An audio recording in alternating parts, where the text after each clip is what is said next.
regex the...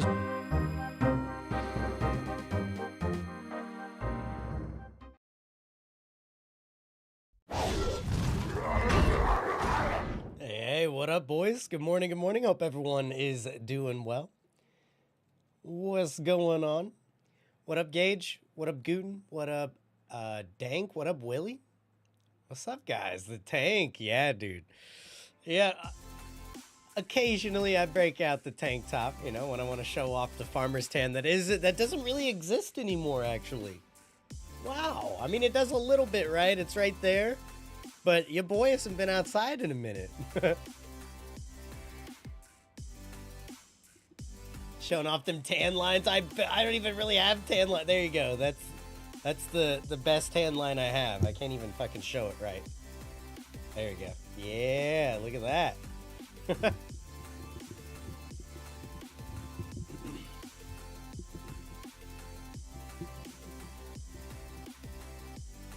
Or the farmer's gun rack. Oh, God. Since you've been riding your motorcycle. I have not been riding my motorcycle much at all. I probably should, you know, it's at least at some point, right? All right. Speaking of things I should get done at some point. Guess you're more or less over COVID. Oh, yeah. Yeah. It only, you know, like affected me on Friday. Saturday, I was still a little, like, congested, but, I mean, that's about it.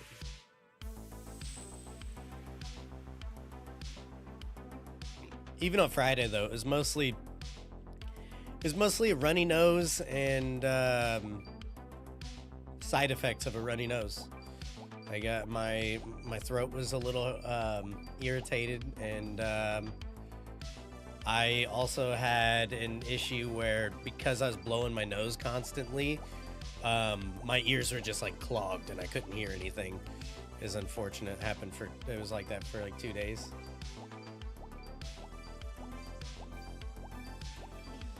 She is still under the weather for sure. She's getting better though.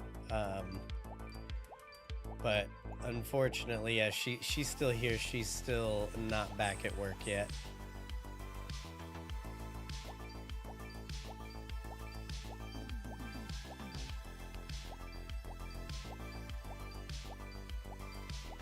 Oh yeah, Gooten. Yeah, it's literally what happened. Like, my nose was running, I was blowing my nose, and because I was blowing my nose, like, constantly, my head felt like it was, like, massively pressurized. Somebody died. Look at that. There's bones right there. Thank you for the prayer, XP, homie. Oh, shit. Speaking of XP.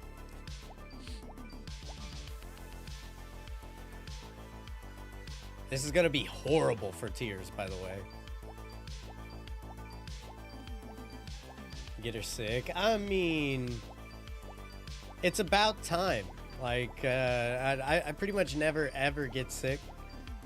So, you know, odds are she gets me sick more than I get her sick.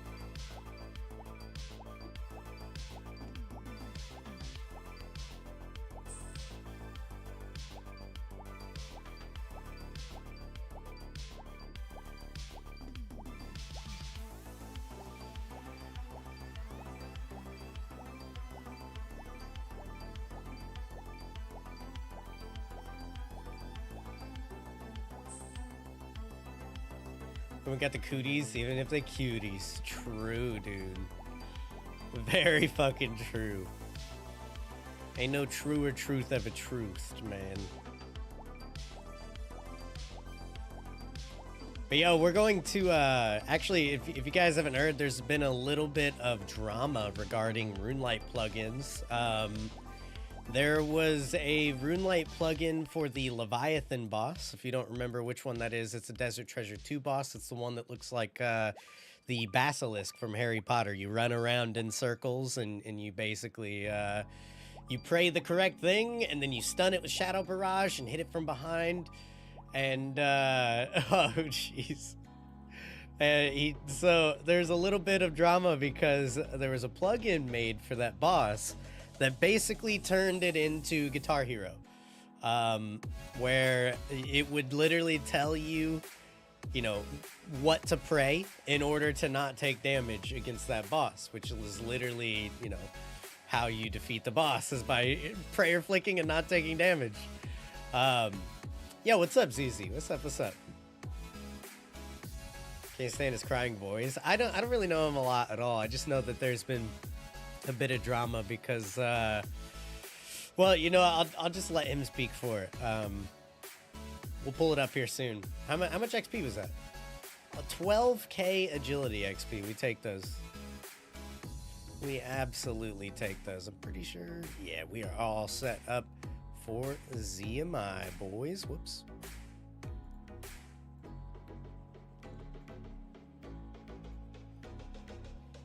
Okay. I'm gonna go ahead and contact the Dark Mage. What up, homie? I feel like I've talked to you before. Couple times at least. What up, Gage?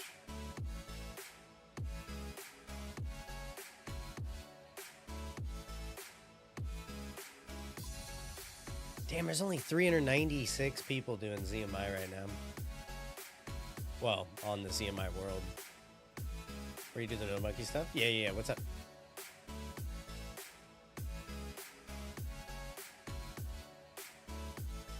Read the news post about updates. Let me see if I can find it. I'm sure I can. Give me 1 second.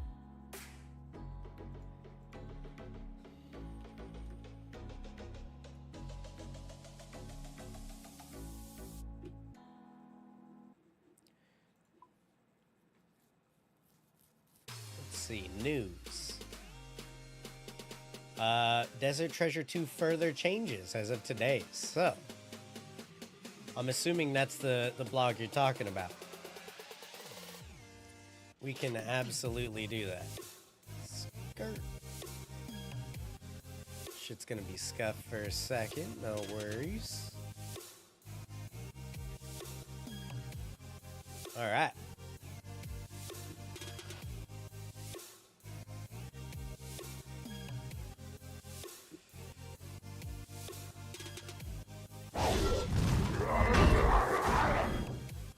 Let's take a peek at these updates.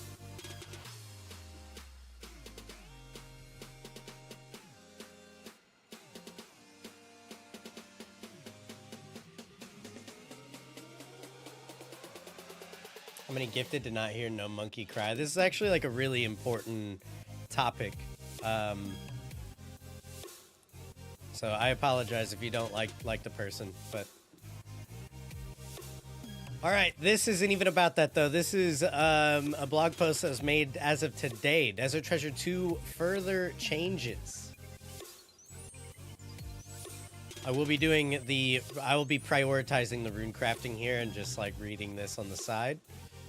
Let's see. We're kicking this week's round of Desert Treasure 2 changes off of the new loot system. A new loot system? What the hell? Rollback 6 hours update? Oh, I don't think this is an update, so I think we're safe for right this second. New loot system, though. What the? Very curious already. We've seen players getting extra quartz after the first chunk and having nothing to do with them. So we've introduced a new way to use them. A mysterious new chest has appeared in the basement of the ancient vault, where you can exchange your spare quartz for dragon plate skirts, dragon darts, soul runes, and more. That's kind of cool. It's kind of like having an extra, like, for example, with TOA, if you get an extra thread, big fucking whoop. Except at least, you know, I don't know, that's extra tips. Yeah. All right, Vardorvis. Hello, please fucking teleport. The player projectile is now colored green to indicate that it's a range attack. That's cool. Prayer. I think I said player. The prayer projectile. At least one spike will always spawn when Vardorvis uses his jump/dash attack. Okay. I'm assuming that should make it a little bit harder then. Interesting. Players will no longer experience 2 executive blood capture attacks.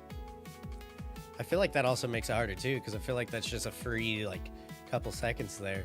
You will now see hit splats for sanity damage on the Whisperer.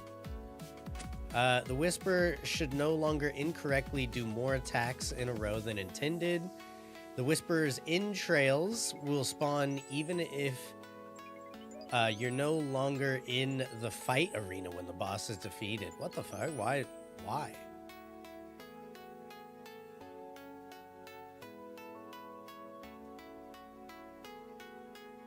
If 2 axes bit you, it can't double stack. Oh, and deal damage over, like while you're doing the blood capture.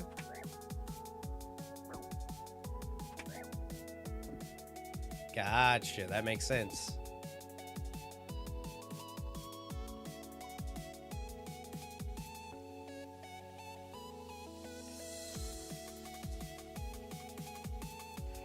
Let's see, the boss should now correctly drop clues. So far, I'm not I haven't grinded these bosses or anything, but I'm not a huge fan of the fact that they drop every clue. I think it's a little weird. And elite clues are already so rare. I really wish that they would just have made it only elite clues. Yo, what up, Jason? Yes, definitely dank. Yep, everybody hit the like button, please. I'd greatly appreciate it. It definitely helps out a lot. And right now we're on that push for the first stage of partnership here. So any help is greatly appreciated. All right, the respawn timer has been decreased slightly. Fix some issues that would cause a perfect kill to fail. Okay. Moving on to the Leviathan, you will no longer receive your melee attacks can't reach the lure message when trying to auto-cast in melee range. Okay, good. Seems like an important bug to fix. We've adjusted the color of the melee projectiles to be clear for players with visual impairments. Should probably be red, not orange. That's a little weird. Casting shadow spells should now grant the default cast to XP. Fix some issues that would cause a perfect kill to fail. All right. Duke Sucilis. I think that's how you say that. I have no fucking idea, though.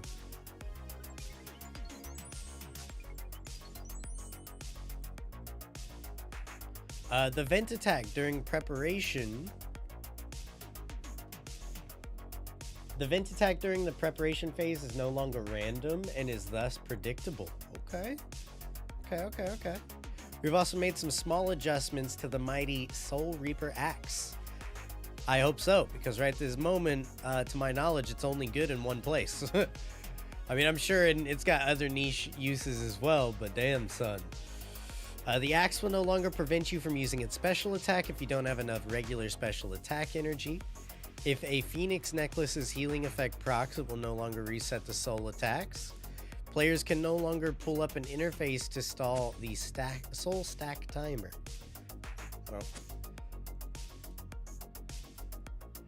Let's see. And last but not least, a few miscellaneous changes.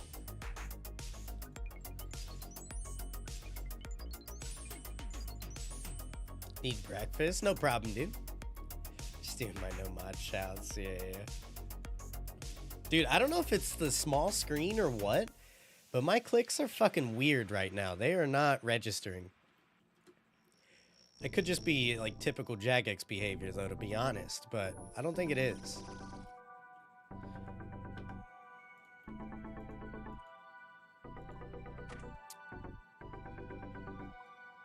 I just deposited my whole ass set.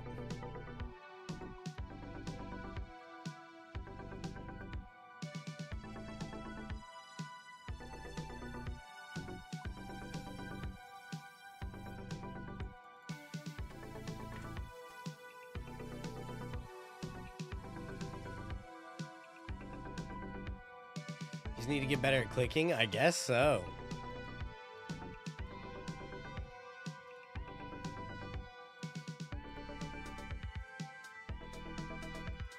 All right, and last but not least, a few miscellaneous changes. A number of rewards have been given inspect options, hinting at what the players should do with them. Thank fuck. The new music track has been added for the Stranglewood rip, so I have to go to the Stranglewood and pick up that music. Oh, never mind, it just gave it to me. Cool. We've made it clearer that players need to read a tablet before burning a boat inside the scar. Okay, cool. Probably, yeah. Yeah, because whenever I did it, it was just like, yeah, you're still not done in this room. That's all it was telling me, is that there was still more to be done in the room when all I had to do was read the tablet in my inventory. Let's see. We made it clear that players need a key to unlock chests inside Lesar. I don't remember that one. I don't remember that one being an issue for me, but maybe it was. Ancient icons can now be ground into 5,000 ancient essence. Okay. I mean, it's not a lot of kills, but it's something. Cool.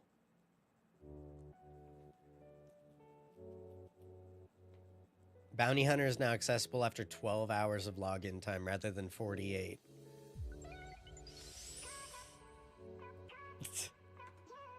I feel like that's a win for the bots. But, you know, we'll see about that.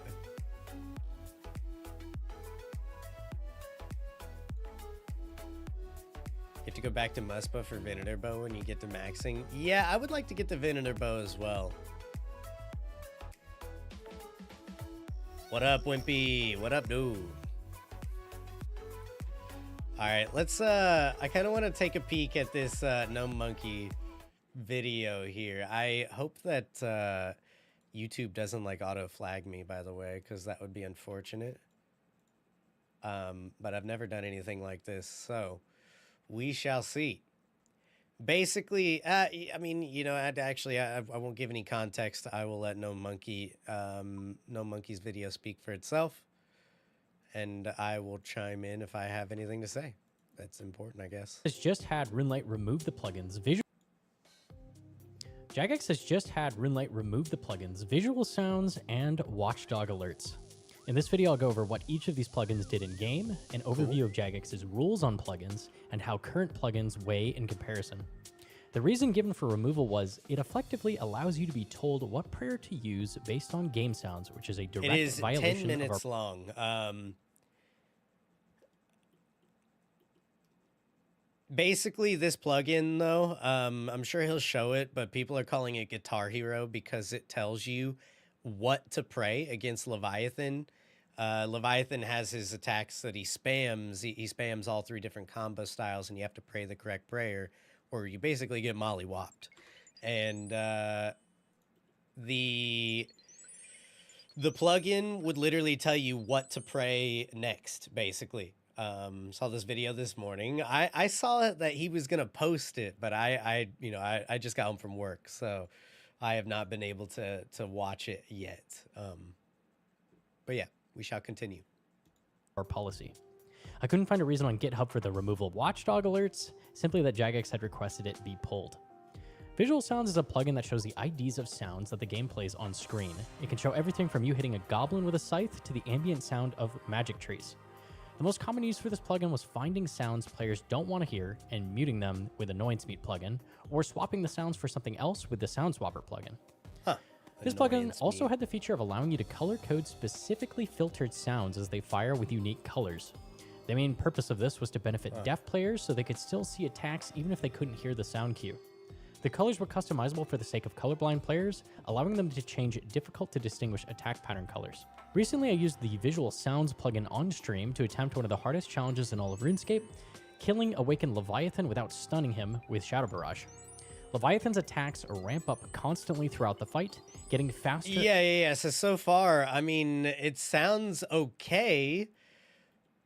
Getting rid of annoying sounds. Also, apparently this plugin was used heavily for people that are deaf. I didn't know that, but we'll we'll let it continue on, because yes, it might be used by people that are deaf for, you know, being able to see sounds, and essentially, instead, because they can't hear. But I mean, like I said, we'll continue the video. These attacks ramp to the point they are so fast, the engine cannot fire them any faster at 1 tick per attack orb. The attacks need the prayer active, the exact same tick they are fired, to block them. We call this 0 tick because it effectively gives less than a tick to react to the prayers. I filtered the sound for each of the Leviathan's attacks, each of which has a unique sound cue, and placed the ID box directly over my prayers to give me the least eye movement from attack to my prayers. I also swapped each of his sound cues for their equivalent offensive prayer with Sound Swapper to give clear indication of what prayers were firing. After roughly 10 hours of attempts and 16 hours of total practice, I managed to get his health down to 44%. I spent roughly 600 mil on orbs to attempt these kills. In addition, Watchdog plugin was removed.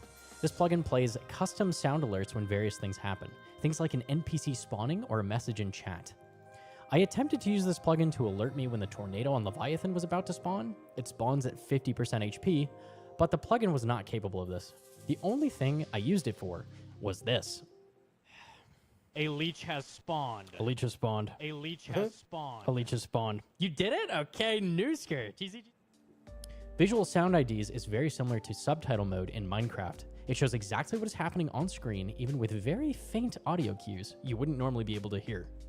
This feature is meant for the hearing impaired, but Minecraft speedrunners use this to locate things like lava or specific mobs they wouldn't normally be able to hear without cranking their volume. This is perfectly legal in Minecraft. It evens the playing fields and doesn't rely on hearing extremely faint audio cues. All players can simply see this information at all times. As stated earlier, all this plugin does is tell you when an audio cue begins and can color code what it is. I mean, just because it's legal in Minecraft, or tell you I don't know exactly that that's a good argument for why it should be legal. It does not predict RuneScape. prayers or catch them for you. It provides the same information you've already been provided in-game. An audio cue has started, and this is what it is. It recontextualizes information you have already been displayed in a different format. It does not provide additional information. Many people have claimed this is equivalent to using a plugin like Guitar Hero, which was a plugin on third-party clients in the past that would provide on-screen descending note bars that would land on your prayers and tell you exactly what to pray. I mean, Visual it's sound pretty IDs similar cannot to do this. that. It can tell you a sound cue has fired, and that's the end of it. You can see Okay, here I was in my about to pause Leviathan it and kills, show. I have the plugin, but don't even look at it, because all it does is tell me when an attack has fired, not what to pray. If I blindly click my prayers here, I would die instantly. The only time this plugin is useful is when an attack is being fired and needs to be caught within the same tick. The only boss that does this currently is Leviathan. I've also seen this compared to the Demonic Gorilla plugin or Zulrah Helper. These plugins told you what to pray ahead of time, which is very different from simply reading the attack that has already begun. This plugin could not be used at Jads and Jad challenges because only the magic attack has a I mean, to me, it looks just like Guitar Hero. It's not the exact same thing because it doesn't tell you what tick the damage is dealt, but it's definitely, you know, blue for pray mage, green for pray range, orange for pray melee. Whoa. Like it's definitely very, very similar to Guitar Hero. And yes, there are audio cues for it. But man, I don't know, dude. Yeah, technically, if you were listening 100% and you knew, like, you aren't getting any more information with this plugin, you're just getting like visual sound cues essentially. But man, also I just saw the like to dislike ratio on this video. Oh shit, sad, dude. Ooh, okay, all right. We continue though because I mean we'll hear him out. We'll hear him out. The sound cue. It cannot be used for any mobs in Inferno, as the sound happens as damage is calculated. It can't be used at Hunyef for the exact same reason. It cannot be used at any location an attack is calculated, and prayer must be activated ahead of time. The only thing it could really be used for is telling you what attack type is queued at places like Verzik P3 and Nightmare. It can tell you the boss is currently using a ranged or magic attack. These already have distinct visual and audio cues, so this isn't additional information being displayed, only confirmation with IDs. Watchdog gave me no tactical advantage. It was just a funny plugin for stream. Why were these plugins pulled? It could be for various reasons. It could be the indicator on top of all the videos hide dislikes nowadays, but there's a which makes it not okay. Google Chrome was it removed extension because it gives to bring a it back. small tactical advantage in very niche environments? Was it removed because it's specifically a visual indicator? What that up, gives an Wild Dealer? advantage? How's it going, dude? Why Razor, was what's up, Watchdog what's up? removed? Are custom audio cues no longer allowed? A leech has spawned. What about Sound Swapper and similar plugins, which are still on the plugin hub? I took a look at the old rules page. They published this on the 1st of June, 2022. This coincided with the banning of all third-party clients. Described here are rules that are extremely vague and all-encompassing, allowing Jagex to pick and choose banning specific plugins. They offer no clarification and very generalizing broad terms. The rule I found that Watchdog likely falls under is adds additional visual or audio indicators of a boss mechanic except in cases where this is a manually triggered external helper. There are a lot of other rules, but Watchdog doesn't really fit under any of these. For fun, I went through RuneLite and found as many plugins that technically break this rule, but are currently allowed. 32 of them off the bat blatantly break Jagex's rough outline. This is the list I posted to Discord, and he might go through them, I don't know, but a couple notable ones: the Corrupted Gauntlet, the Fight Cave spawns that I know we've talked about some of these before, so I'm just gonna bring those up. The Temperos Wintertop plugins, Tombs of a Masket plugin. That one was a bit, especially like the puzzles. That was really up in the air whether or not that should be allowed. Here's weird, like audio metronome, visual metronome. Is the visual metronome this right here? The line that's going across my prayer orb. Let me see. Okay, I do have metronome turned on. Okay, I mean, it's not whoops, my bad. It's not technically the visual metronome plugin, but that's a visual metronome right there. So, I mean, that's what he's talking about. Attack timer metronome, opponent information, NPC aggression timers. The boost information, that one's weird. Like, why boost information and bossing info? I don't know how that can be comparable to I mean, I'm just going to continue to call it, Leviathan Guitar Hero, because that's exactly what it is. I really don't understand how. And then party as well. Okay. I mean, technically what you can see your party members' inventories when you have that plugin. I guess that's an advantage. It also like calculates how much damage they do with a BGS. But yeah, Death Thrall Helper, that one's actually pretty huge. Technically, it's just like reminding you that you need to cast a thrall, but that's like that. I mean, that's pretty big. If you don't remember to cast a thrall, that's a DPS minus right there. Pretty big advantage on that one. Oh, whoops! I just fucked up. All right, rule breaking of provides audio or visual indicators in boss encounters. The ones that break it the hardest and most convincingly are Tob QOL, Cox Editions, and Tombs of a Masket, all of which provide massive amounts of assistance within raid encounters. Now, I'm not saying I want these removed. The point is to show that there is not a clearly defined line being drawn with these rules, and Jagex has left it purposefully vague. Hopefully he brings up the Nilo. Offending plugins. If one should be allowed, they should all be allowed, or the rules need to be updated and provide more clarification for future plugin creation. Similarly, I found the rule that applies to visual sounds. Indicates which prayer to use in any combat situation. Well, in partnership with RuneLite, we got that. The definition I of agree. indicate is to show, point, or make clear in another way. Jagex's rulebook is so vague and broad. Real quick, I do think though that they absolutely need to monitor the plugins on RuneLight, and I think I mean they are. That's literally what they're doing right now. Is they found a plugin that oversteps, and they dialed it back. Like that's literally what they're doing right now, and that's good. And I mean, I was a big fan of the partnership with Jagex and RuneLight. Honestly, I wouldn't be upset if Jagex suddenly said that we can only use RuneLight or like the vanilla client or whatever.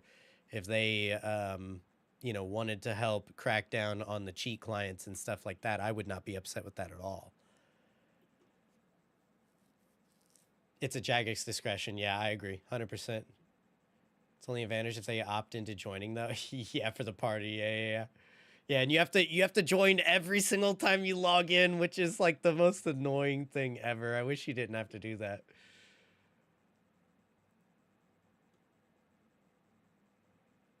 His reason for making this Leviathan fight was to beat the RNG PB on Awakened Leviathan. He was capped to RNG. He wanted to show that he can get World PB using his skill. I mean, I don't know, dude. I don't know. I think if other people weren't using that plugin, like, you know what I mean? Is that fair? Like, would their PB be better? You know what I mean? Like, I don't know, dude. I really don't know. That's, I don't think that lines up. Let's continue. Broad that there is no show or clear. What counts as indicating something? If indicating a sound cue is indicating what to pray, are the visual metronome custom square plugins on the screen indicating what prayer to use? Same thing with audio metronome. This indicates what to pray on a given tick if you count it. Both can be used to solve pillar stacks in Inferno when configured accordingly. If these plugins were removed, you also wouldn't be able to use them to assist in various skilling applications. Sepulcher, tick manipulation within woodcutting and hunter, blackjacking, construction. TobQL can change the shape of Soditseg's prayer orbs to the shape of blob attacks from Inferno, which are much larger and have clearer color indications. These provide much clearer visual graphics for what to pray and what the attacks are. I definitely think that's weird. Changing stuff to make it more visual and stuff. Cox additions can replace Olm's prayer orbs with Warden's P2 special attacks, making them much more obvious and giving them a shape instead of only color distinction. Cox Vanguards also adds color indications of their attack style and changing the way abilities look to make them more obvious is definitely on the weird side. I agree with that 100%. Reset thresholds for each Vanguard. These also could be argued as rule breakers. A common complaint with Desert Treasure 2's Vardorvis's Awakened version has no clear indication of his mage and range prayer head attacks, as they are both blue and extremely close to the same shape. If a plugin were to come out in the future that recolored Awakened Vardorvis's attacks to be green and blue instead of both blue, well, they're fixing that already. Literally I think it's the first one, right? Yep, Vardorvis has changed the prayer projectile is now colored green to indicate that it's a range attack. Would this also be in violation? What is and isn't allowed? Many of the other rules seem archaic and outdated as well. One example being, makes it easier to target 3D entities with a spell by removing some options. This seems clearly targeted at casting Barrage at other players. For some reason, removing the option to cast Barrage on players outside of the wilderness is specifically against the rules. I don't understand what skill is added having this remain in the game outside of frustration and annoyance, but it is definitely a strange one.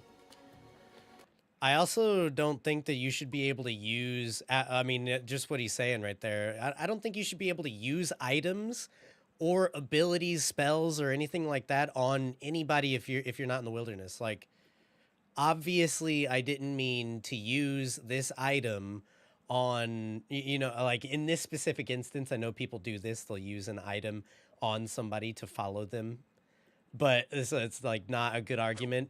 But like, never is it actually useful to use an item on somebody, and it's only useful to use a spell on somebody if you're in the wilderness. So why is it possible to do that? You know what I mean? Like, why doesn't it just click through the person and click the mob that you were trying to click?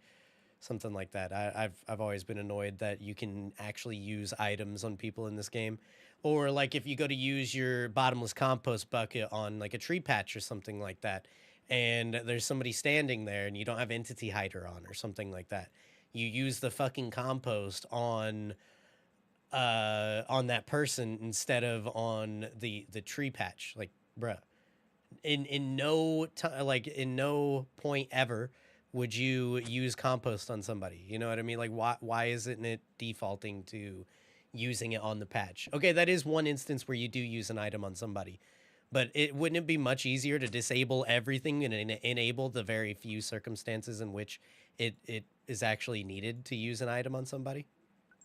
I don't know. AoE indicators is also something I'm always personally frustrated with.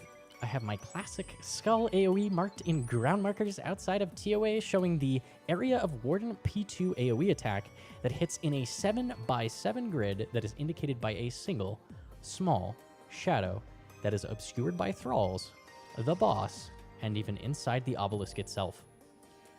There's many other annoying examples of area of effect attacks being poorly indicated. Lizardman Shaman blobs, Olm's crystal bombs and falling crystals, Vasa projectile rock attacks, grotesque guardian rocks. All of these have AoE attacks that are visually a 1x1 indicator for a 3x3 or greater grid of tiles. These should have better indicators in general, but allowing RuneLite to customize these visuals until more dev time can be allocated seems more than fair. Removing plugins because... Okay, I think just more dev time should just be allocated. Like that's not our problem. Fix the fucking game.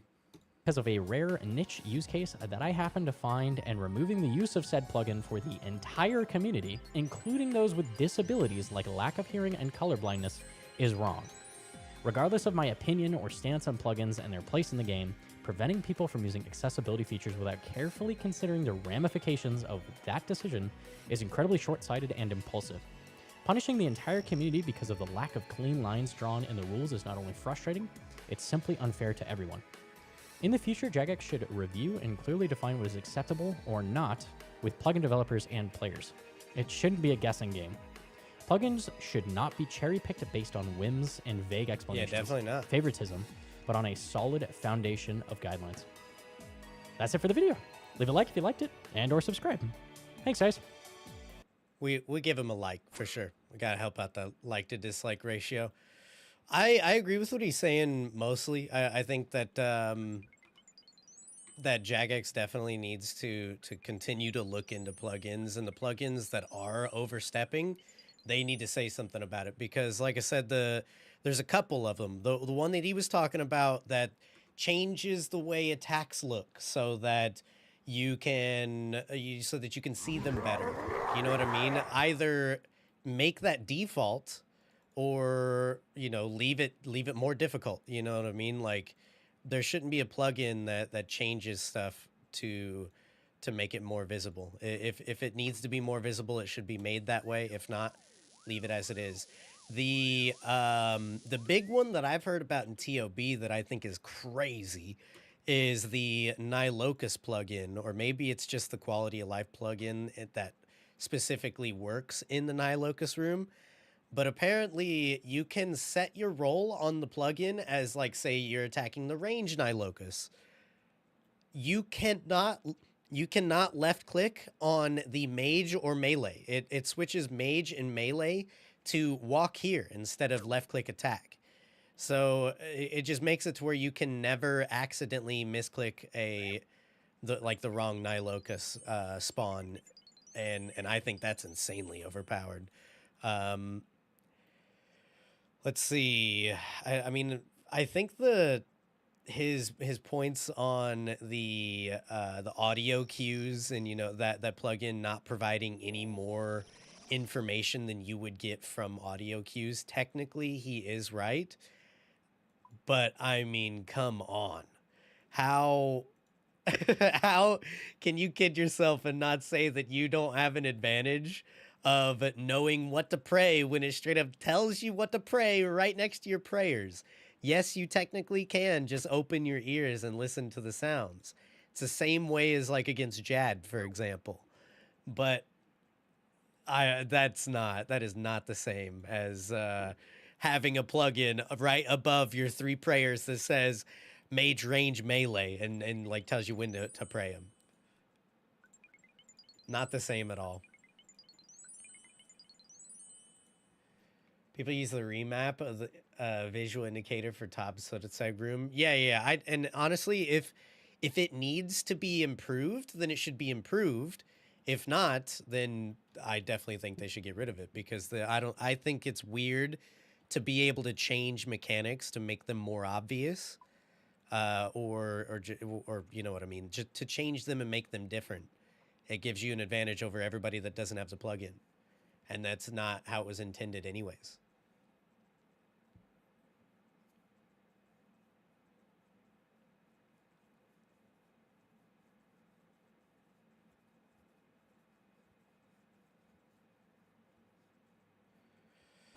But yeah, I don't know. There's just been some drama about that I've seen, and I wanted to look at it a little bit and see. I saw that No Monkey posted that video, and I wanted to know what he had to say, because he's a very well-known member of the high-level community, and I also have, you know, heard about some crazy shit with plugins recently, and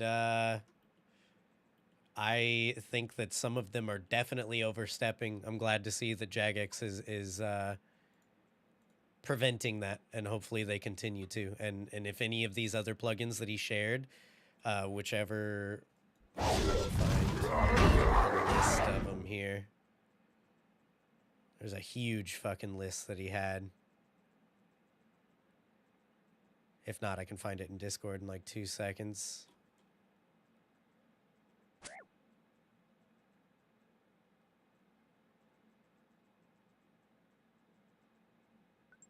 Okay, we look in Discord, because I posted it in Discord.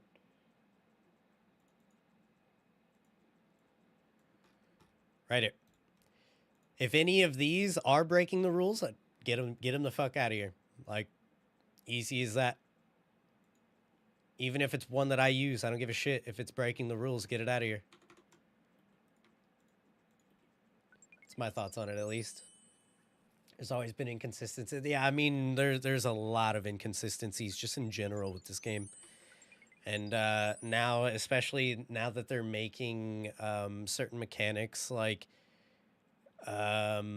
reactive instead of proactive, if that makes sense. Like, now there's a lot of mechanics that you can now pray against after the attack has been fired, whereas previously you could not pray, like you had to already have your prayer selected. For example, on Zulrah, if you have Mage Pray selected and he shoots a range attack at you, you can't hurry up and change to range before it hits you. It's already, the damage has already been dealt. It's already been calculated. So I think it's weird. There's a lot of inconsistencies right now, and I think that they should be addressed for sure. Let's get some music going.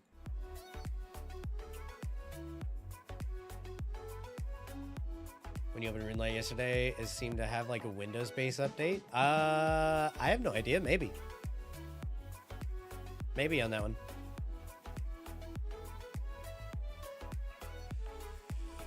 What have you accomplished? We went over the Desert Treasure 2 blog that just came out, and also we watched No Monkey's video he posted this morning. Yo, Baby Shark with the 2 mime pieces. Grats, bro. Trying to green log that, what's it called? The random event section, bro.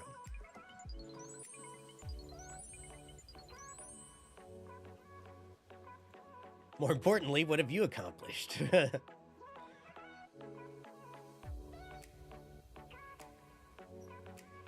All my homies hate Baby Shark. No, I couldn't hate Baby Shark. No way.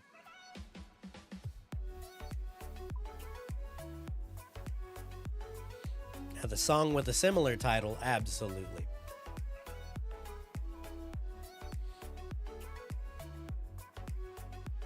When in Swamp Athletics, TOB settled outlined the red X and dialogue stall mechanics. even at the time it seemed to be unintended and potentially game integrity issues. Yeah, there's a red X method against Baba as well in TOA, where you essentially make Baba just like stare at you and get pissed off, and he can't really do anything about it.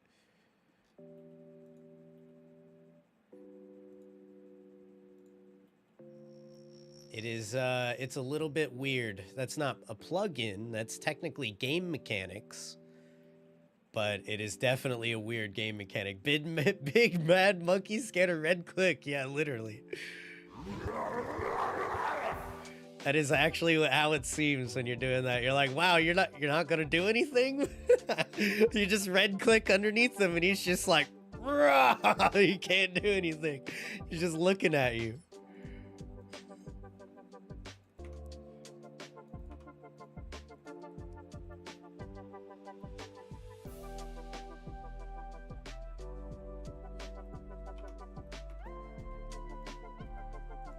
Yo, I'll take that rune full helm, homie. Thanks, bro. Boys, I have looted so much shit that is just other people's. Like, let me see here. I have killed 2,682 Vyres on my main now. Unfortunately, only one blood shard. I'm at about 2.5 if you look at the drop rate. Should be at about 2.5.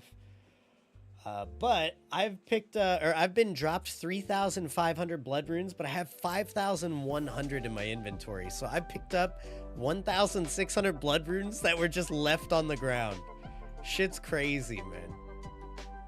Actually insane. Same for blood runes, 2,400.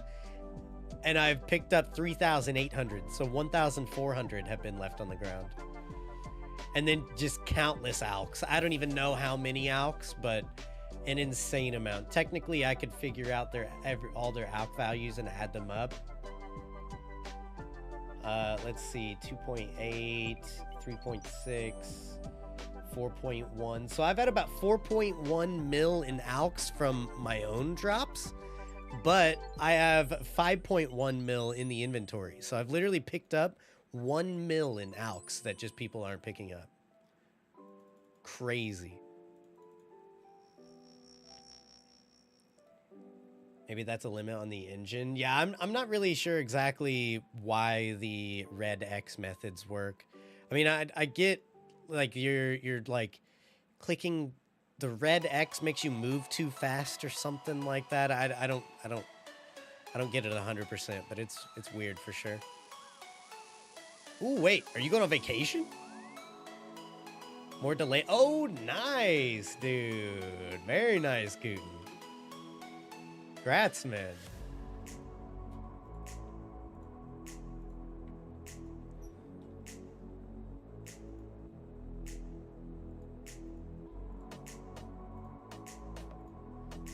The high-level community in your CC is pissed that the ancient remnant from completion of Blood Torva costs 20k per Torva piece. They are Ironman.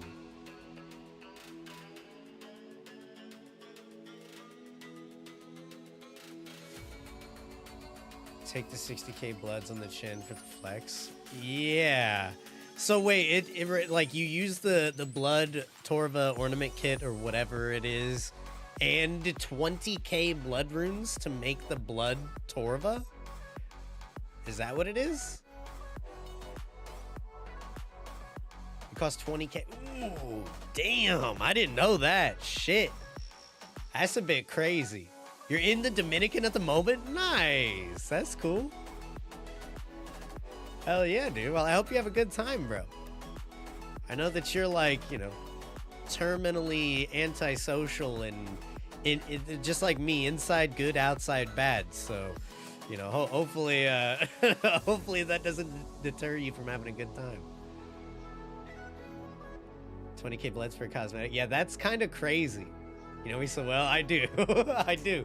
I'd say I know you fairly well. I mean, at this point, like, come on. It's been a minute, dude. I've only interacted with Steph and no one else. Hell yeah, brother. That would be me too, dude. That would literally be me 100%. That is very steep on the blood runes. I mean, it's fine, I guess. I mean, it kind of makes it weird that you don't have like a cost for like infinity, or not infinity robes, fucking ancestral ornament kits. That's a little weird. I mean, again, another inconsistency, but it is what it is, I guess. I think that blood rune arguments could be saved with blood rune packs. Like, people have been begging for blood rune packs for literally years at this point. I really don't know why they haven't put blood rune packs in the game. Sanguine kit doesn't require blood runes either. Yeah, exactly. But it's detachable. I mean, shit, if it were up to me, you'd just make that an item sync. If you put an ornament kit on something, it's forever yours. I'm assuming if you unattach it, it gets rid of your 20k bloods in the ornament kit. Based on what, like the way Gage was saying that. Get ancestral from Cox, might as well get the cosmetic from hard mode. But yeah, I mean, it's literally like the same exact thing. Like you get, oh, well, actually not quite, because you get Torva from a completely different activity. Yeah, I don't know. I'm not sure.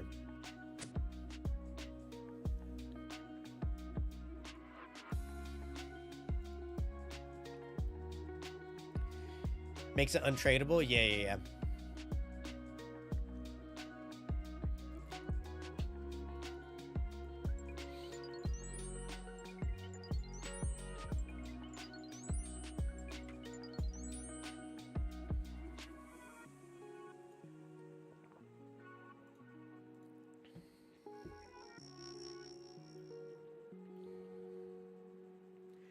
If you don't want to pay the cosmetic cost, but could, then isn't that a you problem? Yeah.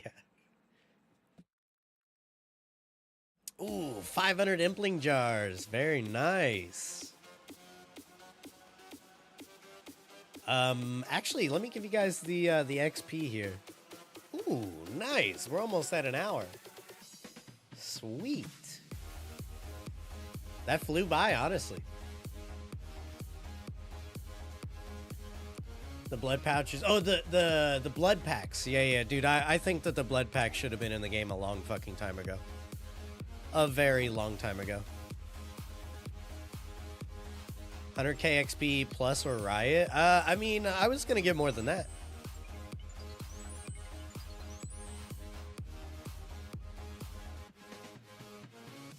No, they did not.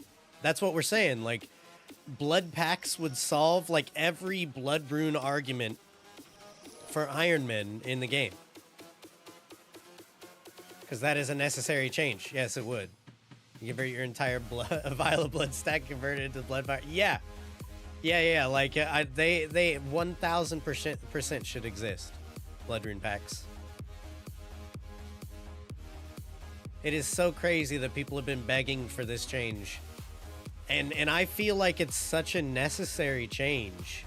And the thing is, like, I don't even have this shit unlocked yet that requires all the blood runes. Like, I just know how it works. And because I know how it works, I'm going to be insanely conservative for it, because I don't want to have to fucking buy blood runes individually without packs, or, like, craft all my own blood runes. I have 200k blood runes right now, and that's nothing. 200k blood runes ain't shit when you have a scythe and a sang. Imagine being capped at less than 1k blood runes from the shop per day. You guys don't know pain. Just world hop.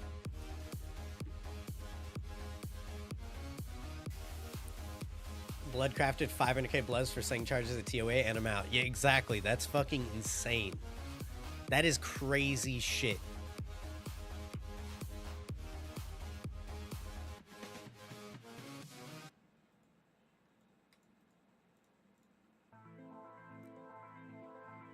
Yeah, I would definitely say that you're the exception as well.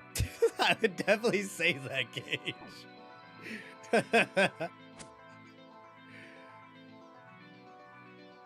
They just get the drop. Yeah.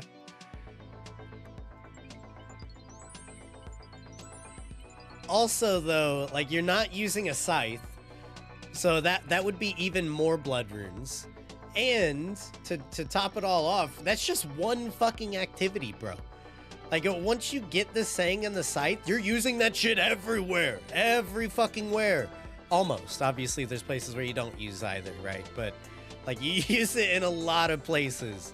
So, I mean, people are going to be going through hundreds of thousands of blood runes. And, I mean, yeah, now you can use the True Blood Altar to craft them a lot faster. I still think the blood rune packs should have been in the game a long fucking time ago.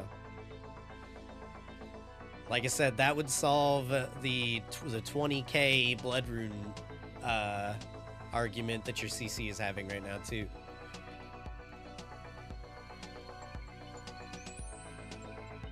Or make blood rune packs a drop. Yeah, I could see people saying that's OP, but I mean, if you can get them in a shop, what's the difference between getting them in a shop and getting them as a drop?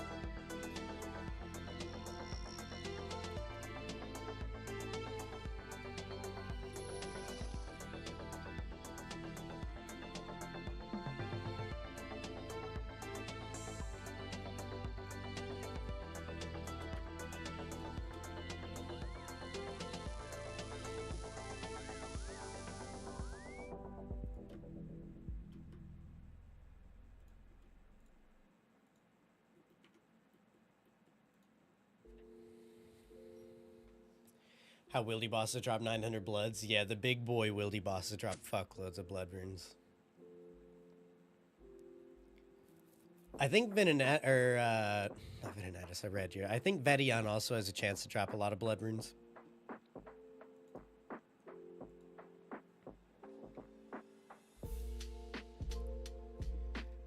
They're called caches? I mean, you're not wrong. They kind of do drop. There are kind of blood rune packs in the game.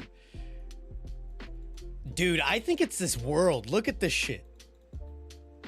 No, it's not, because my main is also lagging. Is my stream lagging? Or is this just like classic Jagex shit? Oh!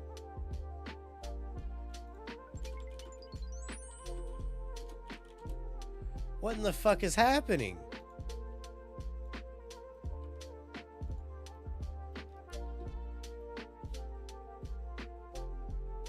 Yeah, that's from my experience too. I've seen a lot of souls and death runes for sure. I have deleted all of my caches from my thing. I shouldn't have done that, but come whenever we get through. Yeah, that's a lot of blood runes. Whoa.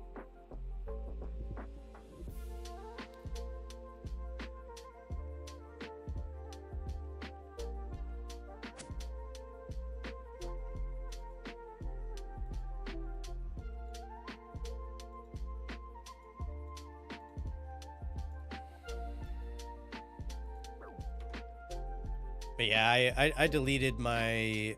Well, the thing is, I started deleting the cache of runes from my my loot loggers. So then now whenever I get one, it just says like 1 cache of runes. And I'm like, do I keep that or do I just delete it? I just delete it every time. I should probably keep it though, because it would be cool to see all the runes I get from caches. But maybe I will whenever I start like actually grinding raids a bit more.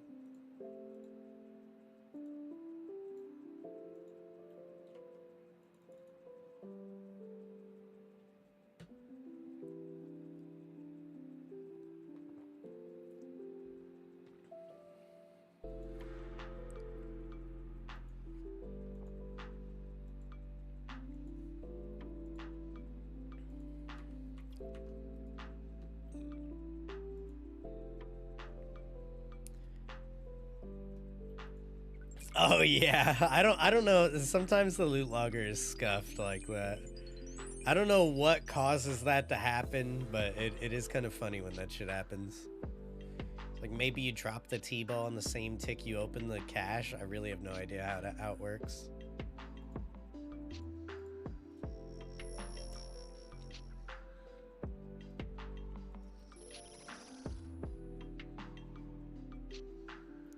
By the way, thank you guys for coming and hanging out in the the YouTube stream. I appreciate it.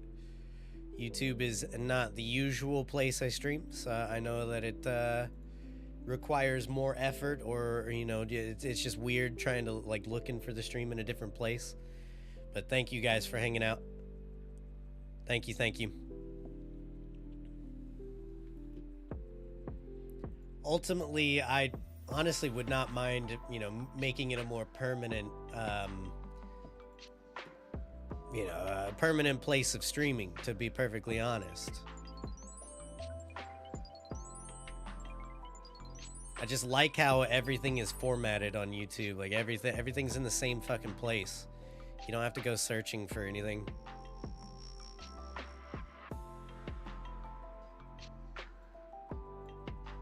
It looks like we got 13 likes. Thanks, boys. Appreciate that. Greetings from Greece. Yo, randomly stumbled upon this. What game is this? Zero clue. This is called Old School RuneScape. It's been around since 1999. It's a big boy. Very old game, but it is a click simulator, and you basically raise your stats to 99. There's tons and tons of bosses you can kill in the game. Here's the boss list right there. It's pretty crazy. It's pretty cool. Very, very in-depth. Hope you're doing well, Stelios.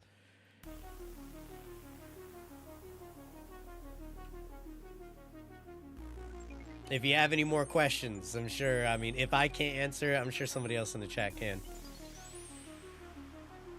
If there's anything RuneScape players like, it's talking about RuneScape and flexing their RuneScape knowledge.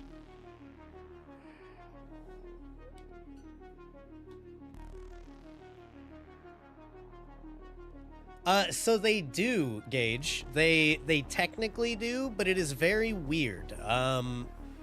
They have, so you, by default, are only able to raid people that are subscribed to you. So, like, I wouldn't be able to just randomly browse YouTube and look for a stream to raid. You can make, like, you can go into your settings and change them to accept raids from anybody, but very few people have, because it's set default to only be able to be rated by people that are subscribed to you. And that was to stop like the hate raids and stuff like that. So when YouTube made their raid, I don't know, it's like redirect, I think it's called. When they made their raid feature, the hate raids were like very popular at the time. So maybe they'd be willing to change that at some point. That would be cool, but as it stands right now, raiding on YouTube is super weird. I think the meta right now on YouTube is to have a video go live at the end of your stream and raid it. So you can like queue up your video to play as like, if I hit end stream, it'll automatically send you guys to the new video. You know what I mean? Like as a partner, you can set that up, which is, I mean, it's pretty cool. Since raiding is kind of busted on YouTube, that's like a really cool feature that you can do. Get your video, especially like I said, if you make your video go live and then you like redirect your whole live stream to that video, it gets a lot of likes, it gets a lot of views right out the gate, and that's really good for the algorithm. What drew your attention is the basic graphics and overall the simple complexity of it. Oh yeah. Yeah, and the thing is too, like this is the base graphics. You can also, there's a plugin for high definition graphics that I usually play with, but right now, like the render distance is a little bit more when you use the basic graphics. So I'm using the basic graphics for this activity, but this is what the high definition graphics look like that I usually use. Still, you know, not like crazy graphically intense, but it looks pretty good. I like it a lot.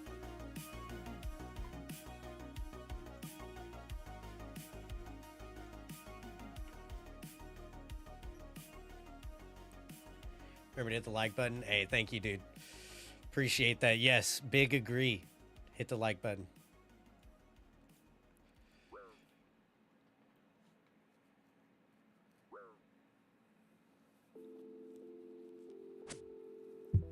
Something you'd play during winter type of thing with plenty of time. It definitely requires plenty of time.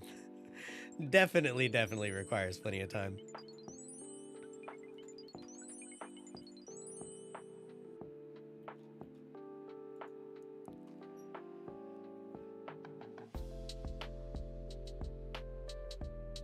Yeah, it definitely, the free-to-play version of this game is very limiting for sure. I will say props to Jagex for still having a free-to-play game mode. I mean, that's something that people have been begging for WoW for a long time. WoW's free-to-play version lets you level up to level 20. It's like, whoa. Holy crap, level 20, thanks. and for WoW, that's literally nothing. So you might as well not even have a free-to-play version of the game.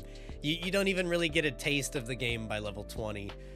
Whereas I feel like RuneScape, you could definitely get a taste of the game in their free-to-play version. You get some quests, you get like a third of the skills, I believe, including all your combats. You still get a lot of stuff in free to play, and it takes, I mean, it would take a long time to conquer all of the free to play stuff, let alone like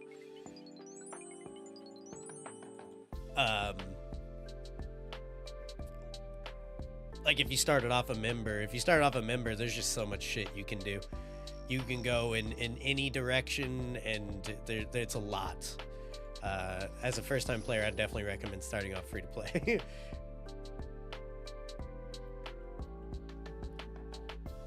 There's 6 months to get a good grasp of how things actually work. I am still improving, and I've been playing this game pretty consistently for 5 years, since 2018. Free to play UIM, best game mode? I'm sure it is. I'm sure it is, man. I'm sure the dozens of people playing free to play UIM think that it is the best game mode for sure.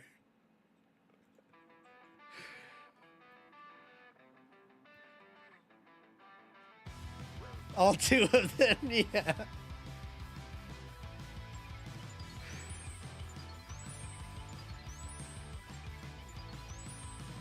But yeah, the crazy thing about this game, though, Stelios, is the skill ceiling is a lot higher than it seems. I mean, right now you're only seeing me craft runes, so like, it's hard to even get a grasp on like how high the skill ceiling can possibly be.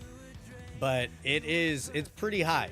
Not only do you have to like pay attention to what's happening in the game, but your click accuracy and speed and stuff like that, it all matters, and it's pretty crazy.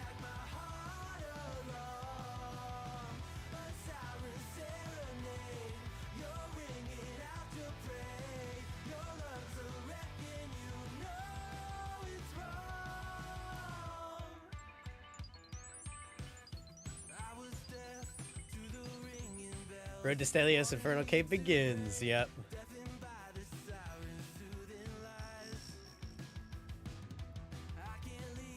Yeah, RuneScape. Yeah.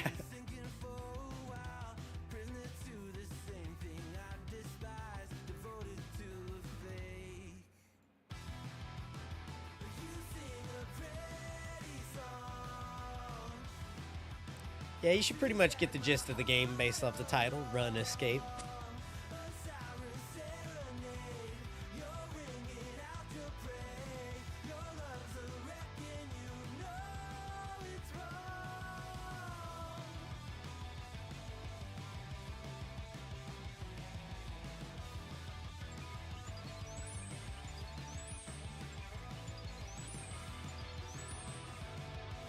As the blood starts stacking up on the alt, I have a whopping 1. Oh boy. Big boy lag again. Am I on the same type of world on my main? Hold up. Whoa! I am. I'm gonna change worlds on my main. Maybe it's the German worlds that are just dying right now. I have no idea. But yeah, I've killed 2,708. And I've had 1 blood shard.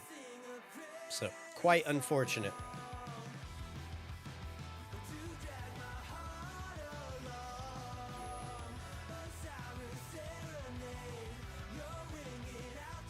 But I have had over 5 mil in alkables and, you know, a lot of stuff piling up for sure. I got a stack of 5,000 blood runes, 4,000 death runes.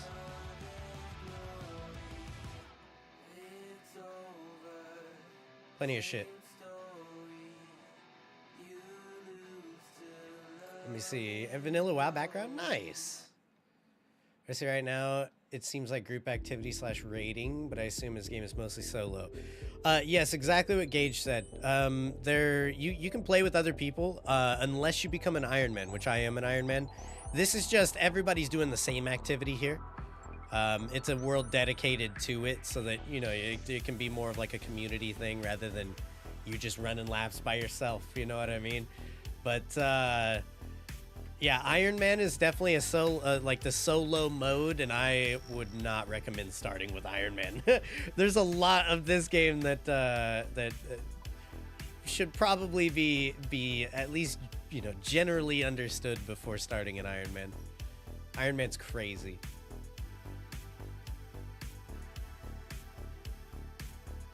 But yeah, as a normal player, you can do so. Like you have a vanilla WoW background. I play WoW almost every day, so I can kind of relate some things. There's like an auction house you can buy shit off of. Obviously, if you're not an Ironman, you can buy shit off of it. If you are an Ironman, you can't trade, you can't buy stuff, nothing like that. But yeah, very little in this game is untradeable, so you aren't limited as a main account, that's for sure. Then if you want to lose your personal life, you can become an ultimate Ironman, yeah.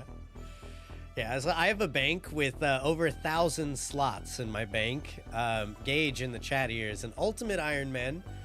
Ultimate Ironmen don't get to bank. So the only things that they have, like, in their name is what's in their inventory, essentially. And I ain't about that life. I am not about... I can't do that. I have over 1,000 slots filled in my bank. Not just over 1,000 slots. Over 1,000 slots filled in my bank. It's bad.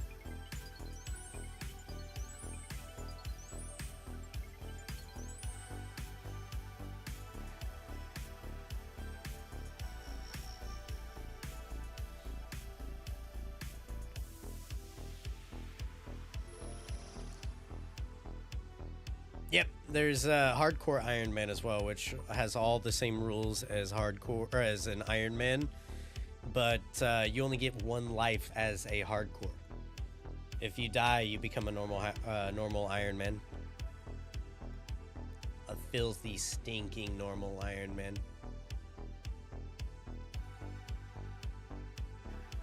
Right this second, I think I'm just gonna stick to rune crafting, honestly, because I'm pretty close to 93, dude. I'm pretty close to getting another level already, dude. I think I'm gonna stick it out. I think if I switch content, then I will, you know, just kind of drag my feet in the stream and just, you know, be like 50k away from the level. You know, sometimes you're just not really feeling it. Right now, I think I'm okay. You should think about blood rune crafting until you unlock souls. Me? I've already unlocked souls. I've already crafted like 23k soul runes, I think.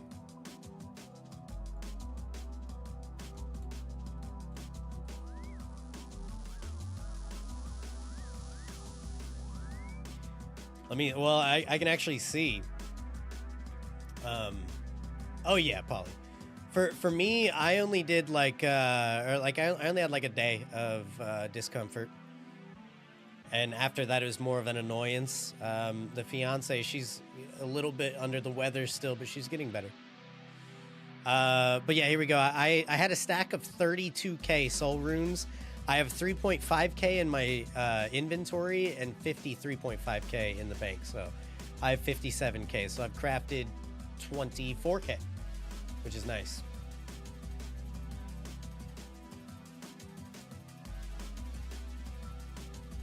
And I'm not done, by the way. Anytime I need to AFK runecraft, it'll be soul runes or blood runes. So I'll be alternating probably. Its main objective, if any, of this game to create mats and be active within the game economy system or level up, earn spells. There's honestly all kinds of stuff. Yo, what up, Andrew? What's going on, dude? You haven't all? Yeah. I've done so like the account that you could see down there. I am. Give me 1 second, Stelios. I'll explain this really quick, and then I'll get back to my thought there. We're playing a bingo in October, and I don't have a whole lot of money after the bingo that we just got done playing. I don't have a whole lot of money to contribute towards the bingo, so I have my main just AFK at Fire Watches right now. In 2,715 kills, I have collected 1 blood shard, but I've got over 5 mil just in alks and stuff like that, so the cash stack is going up for sure, slowly but surely. And as a complete side monitor activity, like, I'm perfectly okay with it being slow. Anyways, so the objective of this game, I would say, mostly is... See, the cool thing about RuneScape is you can kind of do whatever you want. You can be more of a skiller and get all your levels up, and there's perks to having maxed out stats and stuff like that. But if you don't want to, you don't have to. You can stick to combat. There's a progression system when it comes to combat as well. You start off with easy bosses that give you better loot that helps you out with the bosses that are a little bit harder, and that snowballs. You know what I mean? Eventually, you can get to raids. There's 3 raids in the game where all that loot that you've acquired will help you do the raids, and the raids have their own loot that helps you everywhere else. And so there's multiple avenues you can go down. Like I said, you can be a skiller. You can play everything. You know what I mean? Which is kind of what I am. I do a little bit of everything. I've done all kinds of skilling. Right now, my goal is actually to get 99 in everything. That's a pretty insane goal. But my goal is to get 99 in everything skill-wise. I've also done a lot of PVM. I can't show right now because I'll be getting attacked, but I've killed like 16 or 17,000 bosses at this point. You can do all kinds of stuff, Stelios. It's pretty cool.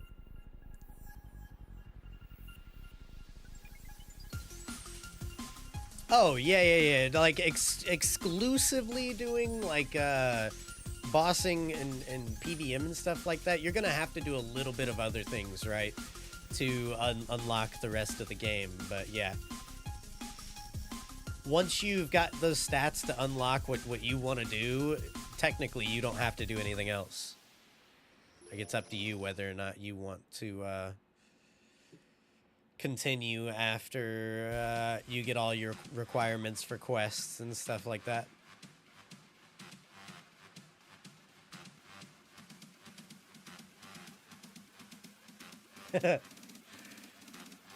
What up, Rod? How's it going, dude? Wife works in healthcare. People that get long COVID is really frustrating sometimes. Cross fingers and brothers and men. Yeah, big agree.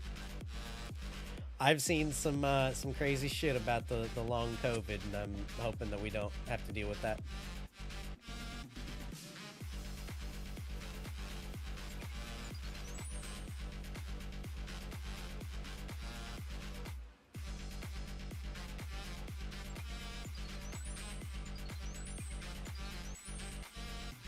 Yo, what up, Jay? How's it going, dude? 70 agility, 50 thieving, crap like that? Yep. Yeah, I mean, Song of the Elves requires 70 and, like, 7 stats or something like that. It's a fairly hefty requirement, but honestly, getting to 70 isn't that bad in the grand scheme of things. It is definitely a grind. Like, while you're doing it, if you only want to... If you're only doing it to unlock, like, more PVM content, it can definitely be annoying, but it's really not that bad. I mean, theoretically, someday you might be going for like a max, and you'll realize how little like grinding to 70 in stats is compared to maxing and stuff.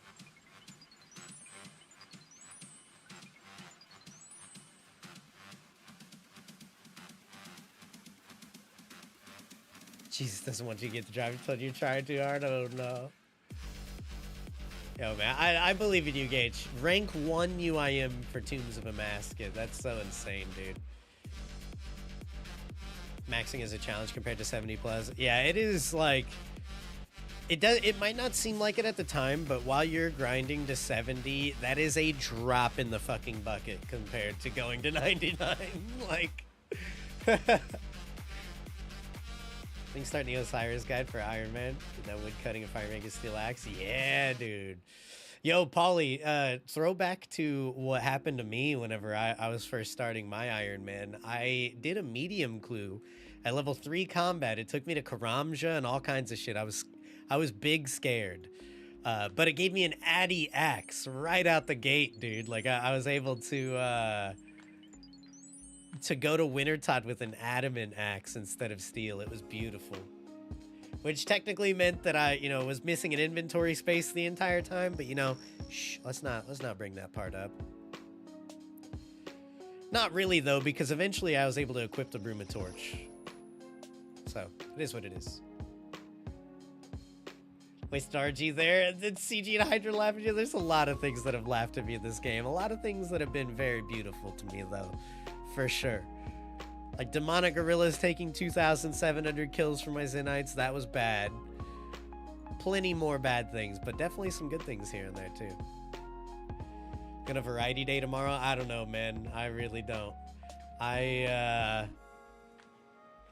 So my variety game right now is Jedi Survivor, and the one time I had played it, I lagged my ass off. So I'm kind of like hoping that by the time I pick it back up, they've done some more work on optimization and stuff. Because like I have a 3080, I should not be lagging for any game at all right now. No, I played Jedi Survivor one time, Jay. And I just lagged so bad that it just kind of like turned me off from it.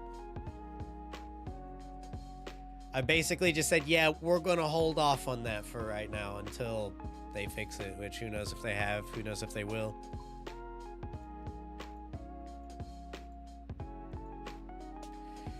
It's better. I will say that it's better than it was on release, which is, like bar is in the fucking floorboards, but yeah. Because it was crashing for everyone. Yeah, Apollo, you might be talking about what I'm talking about. Ooh, look at that. 93. Shit. Hell yeah. Every combat level on the main is one less wildy level I have to go out for when I PK myself. EA is a small indie company. Yeah, for sure. Thank you, boys.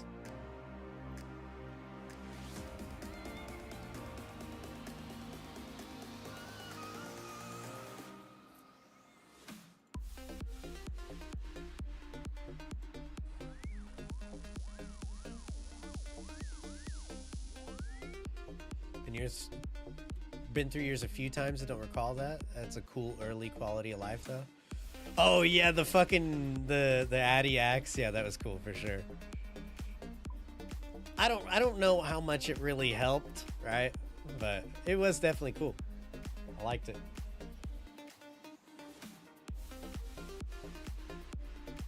That's what you live for on an Ironman though. You do a clue scroll super early on and actually get an upgrade. Hell yeah.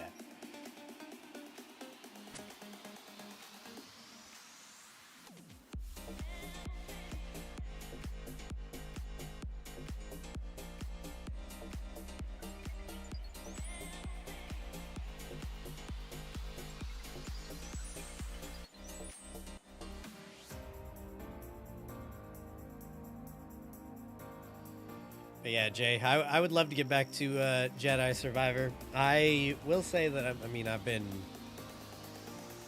been grinding some old RuneScape. You know that. I actually feel like I'm making hella progress this last probably like month and a half or so. I feel like I made an insane amount of progress. Total level wise, it doesn't feel like it. I've gone up like 10 total levels. Actually, have I even gone up 10? Let me see. I got 3 prayer levels. I mean, fuck, 3 rune crafting levels, 1 hunter level, 1 fletching level. No, 2 fletching levels. 1 agility level. So here, let me count. 3, 4, 5, 6, 7. 1 mining level, that's 8. 1 fishing level is 9. I've gone up 9 levels in like a month and a half.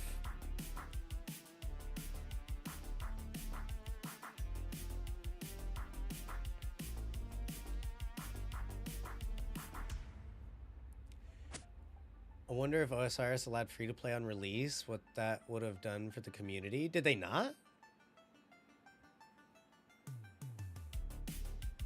I thought that free-to-play OSRS was always existed. Hit 65 farm. Oh, nice. Good luck, dude. Bottomless bucket's huge. Also, the XP that you can get from Hespori is pretty nice, and you know, good chance of farming pet too. So hey, initially I had to be a member in 2013. That is weird. Huh. I didn't know that.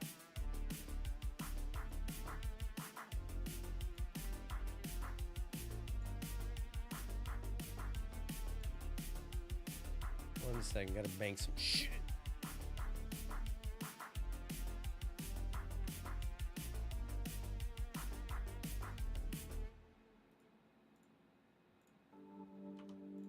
Okay. Shit.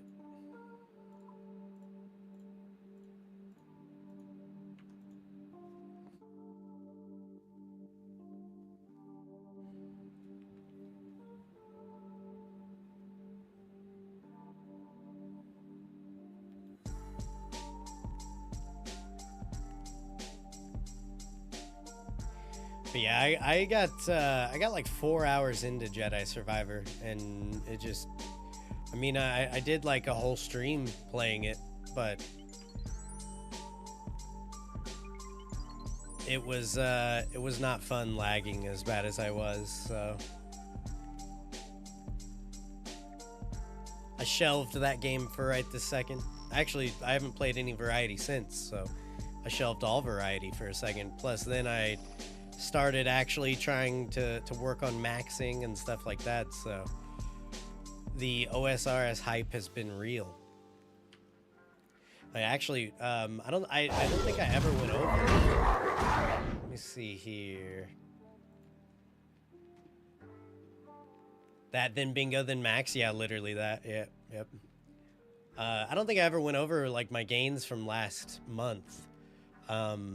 So significant compared to any other month. There's a lot higher.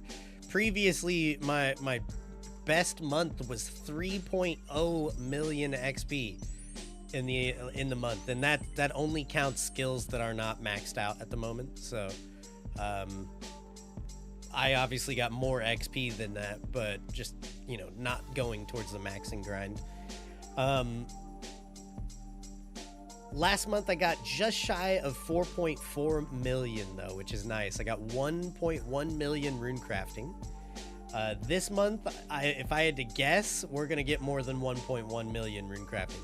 If I had to guess, I can't see being wrong on that because I've done a lot of fucking rune crafting, man.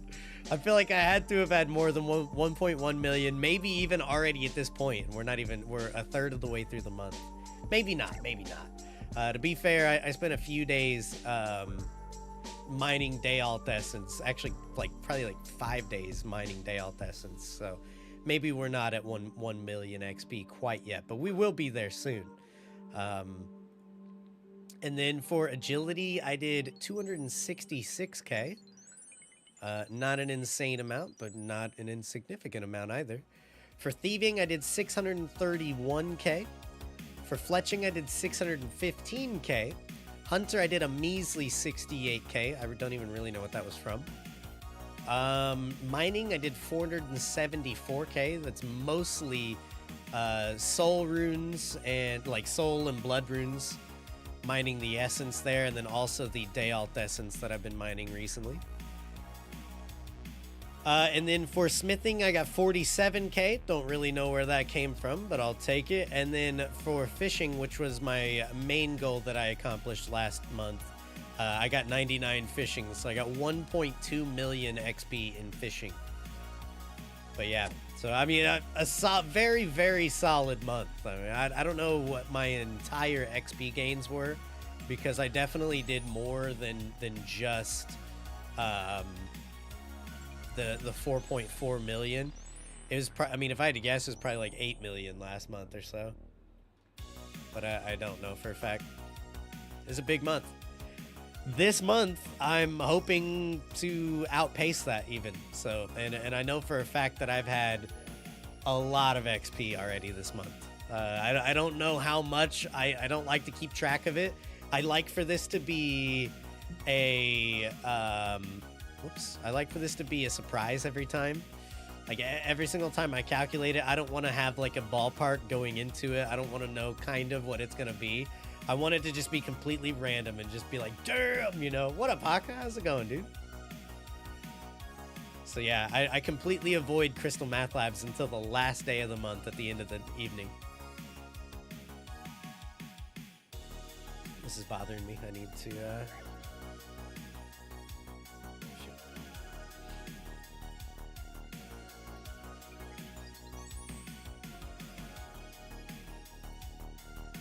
we go. But yeah, huge fucking month. But you said you could take me on in Valorant. I mean, I think you got me, bro. I can't even get off the loading screen. And by that, I mean that I haven't installed it, so. I think you definitely got me.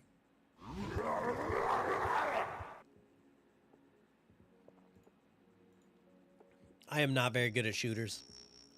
Not very good at all.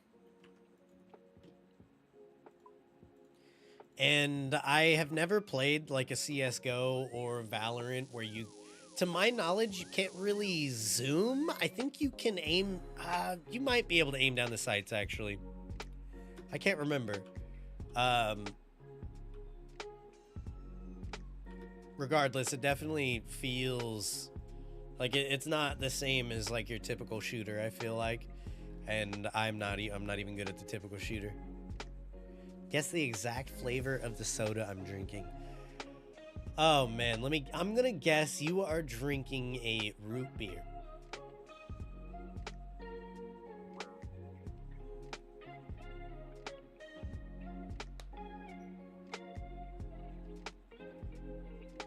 Vanilla Coke. Ah, rip. Rip. I mean, that's kind of close, right? Isn't root beer like vanilla? It's like a vanilla Dr. Pepper, root beer is. Okay, I feel like I was a little close.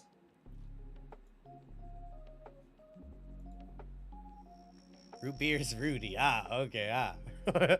I see. Rudy. Guess mine all... Okay, let me see. Give you a hint. It's Pepsi brand. Pepsi brand.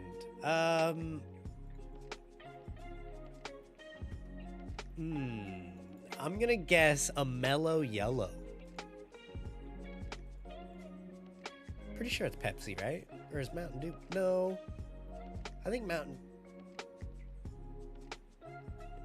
Dew is Pepsi brand. And mellow yellow is Coke. I think I might have that wrong. Fuck. I can't remember now. Is that a Coke? Okay, yeah, that's what it is then. My bad. I'm guessing Mountain Dew.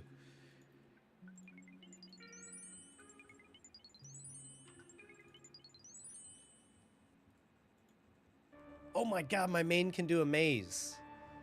We'll pass.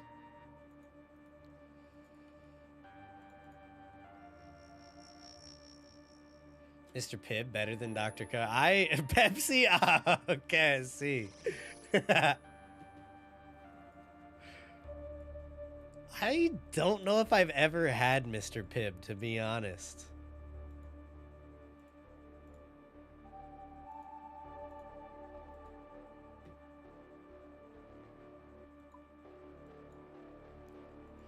What else is there besides Mountain Dew and Pepsi? Sierra Mist.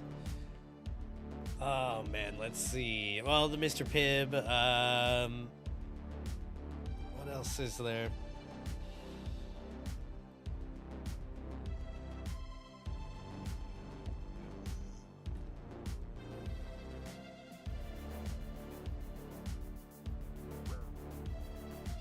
Yeah, Sierra Mist is basically Pepsi Sprite. But I can't think of anything else either, to be honest.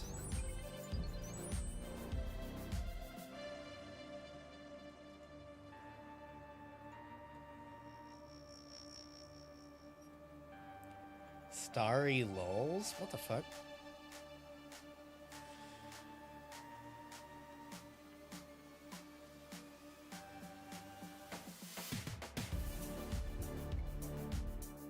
Always actually kind of enjoyed ZMI. Nowadays, I don't mind this at all. This part right here, the best fucking part. You click, 45 seconds later, actually, I haven't timed it yet, but I probably should. With the GPU plugin turned on, you can literally click on the altar from the bank. It's so fucking beautiful, dude.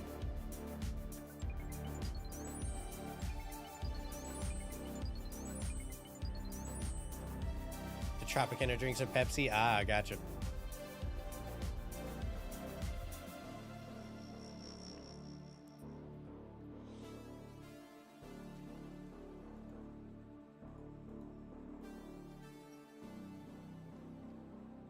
Plus, I get to do things like make my hunter kits. That's 528 impling jars that I'll have. That's pretty cool. Oh, that my XP rate is ass right now. You can get like 100 and I actually it's kind of funny. You can get like 113k XP an hour. 80k, well not yeah, usually I get in between 80 and 85k being pretty AFK. But I actually reacted to something for the first time today. So I was reacting while I was doing ZMI and that had a pretty heavy impact on the XP rate. Which is fine. But yeah, check this shit out right here. Look, you can spellbook swap to the Archaea spellbook. Use Vile Vigor. It turns your prayer points into run energy. You use the prayer altar to get your prayer back. Bam. No more stamina is needed. Fucking crazy, dude.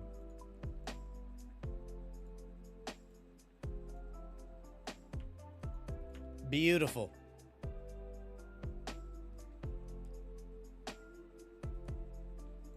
Once you, so in the lunar spellbook, the last spell is spellbook swap. You can use one cast whenever you swap. Yeah, it does. It swaps back as soon as you use one spell. So I just use Vile Vigor. Also, a lot of people use the HP cape and the regen bracelet here, but it does like fuck your run energy a little bit. I mean, you can only use 2 pieces of Graceful anyways, but I have noticed that you get one less run before you have to restore your run energy for the convenience of, you know, not having to restore your health in any way. But with the runes that I have, I literally can just swap to the standard spellbook and tally to my POH, restore my stats and my run energy and my HP and stuff. And I'm back. Like, it's super quick. It's no big deal. Yeah, 0 stams. I haven't used a single stamina doing this.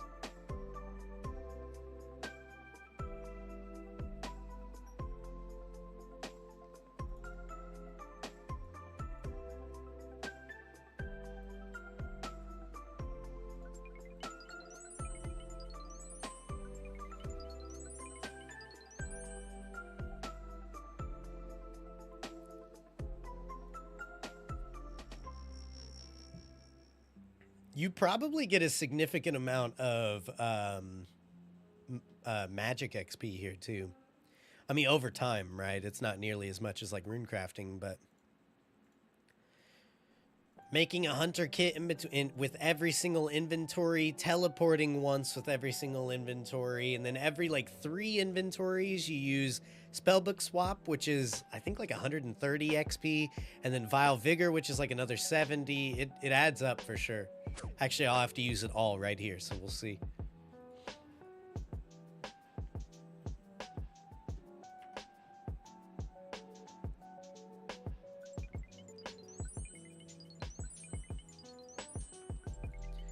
$69 XP for the teleport, 70 XP for the hunter kit, 130 XP for the spellbook swap, 76 XP for the Vile Vigor.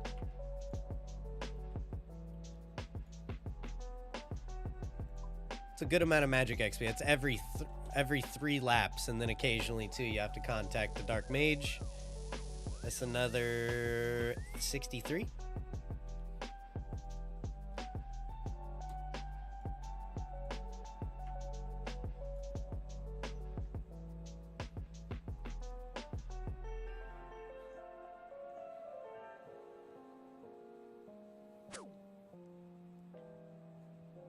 So it's 340 XP every 3 laps and 140 XP every lap.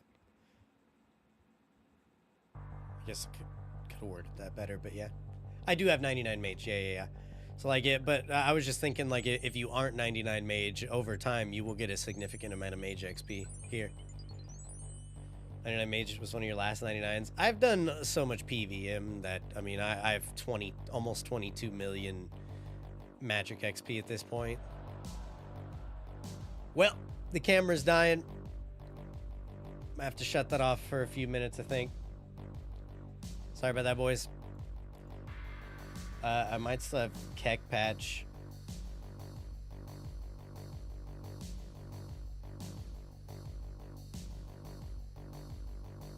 Hey, we got it.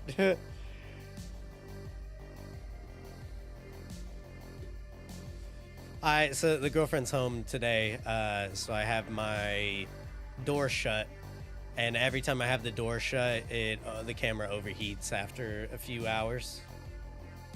It is what it is, but we'll just have the camera turned off for a little bit here.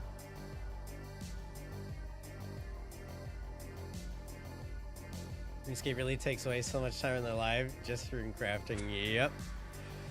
Yep, look at all these people that rune crafting is just wasting their lives right now. Dude's name is Omnomnomicon.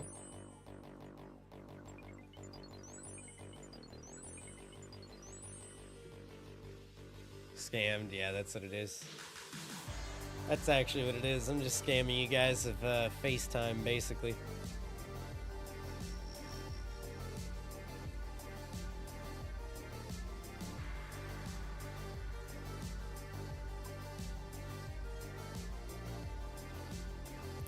Yo, Haka, I've been getting back into WoW a lot recently. I took a little bit of a break. I needed a little bit of a break from WoW, but I've been having a good time, dude. Oh, look at this juicy lag. Scammed your channel points. What the fuck happened to your channel? To the channel points? What are you talking about, Willis? I don't think you redeemed anything, homie. What you been doing? So they've got it's like a catch-up mechanic. Basically, the old heroics, you can like beef them up to be a little bit harder. Like for example, in Ukar Pinnacle and Ukar Keep, you can have like it's a harder version that basically ice will continuously spawn under your feet, and you just have to move out of it. Or like in Ashtal Narub in the Old Kingdom, doesn't matter what kind of mob you're facing, you have a 100% chance if you're in combat, there is a chance that you will be webbed, like stun webbed. So somebody has to like break you out of the web. It's just like random little mechanics to make these easy heroic dungeons a little bit harder. And the benefit to that is they put old contents raid loot, 10-man raid loot, so it's not like insanely OP or anything. They put old contents raid loot in those heroic dungeons. So like I can do their like heroic beta dungeons or whatever the fuck, and get old Dwar 10-man loot out of those dungeons. It's pretty crazy.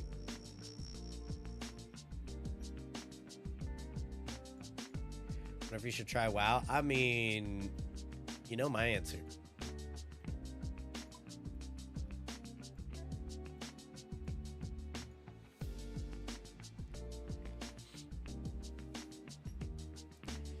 Back to CG. Oh shit.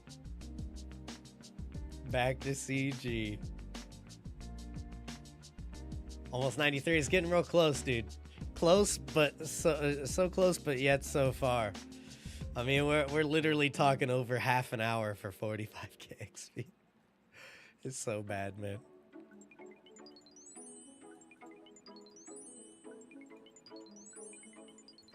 And start fresh with a new tune and get that bond developed. Do you really? I like telling you to go back to CG. Oh, this is JT. So on YouTube, for some reason, the default for the chat in the top left corner says top chat. For some reason, that's default. I really don't have a fucking clue why. It basically filters out. It filters out random messages, and I don't really know why. Like to my knowledge, it has no rhyme or reason why it filters out messages. And it's also like why in the hell is that a thing? Like I don't know, man. Who the fuck wants to filter out any messages? You know, I don't understand it. But yeah, you can change that to live chat, and you won't miss anything. Who's JT? How you know about my CG? I don't know, man. I mean, you're in here all the time. He's in here all the time. Maybe he's just got a good old remembery on him.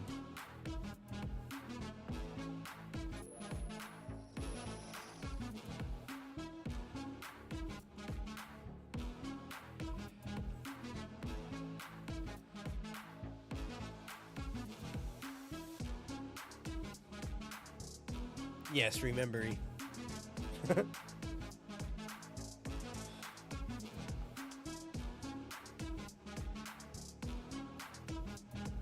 6 to 8 hour long CG streams? Yeah, fuck that. Fuck all of that, dude. When I was doing Corrupt and Gauntlet every day, I would be lucky to hit 7 completions before I was ending stream. I couldn't do it, bro. I could not do it. Oh my god, I gotta tally to my POH. Holy fucking shit balls. 40 to 50 day, bro, that's disgusting. I would not recommend doing that. Just get spooned. Oh yeah. Just get spooned like I did. Yep, easy as that.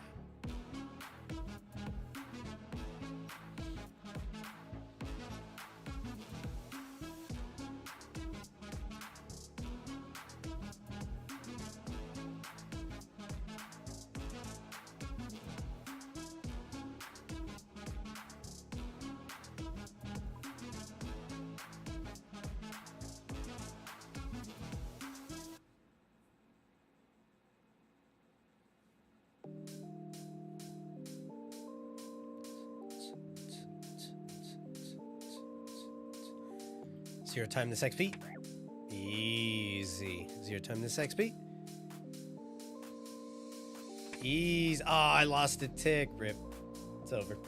My whole career.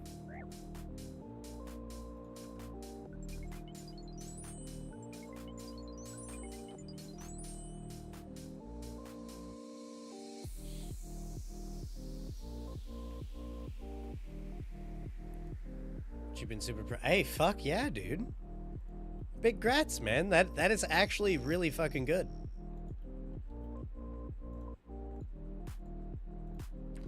I mean, there's absolutely no no shame in needing it, right? But that being said, it's also a good thing if you can come off of it.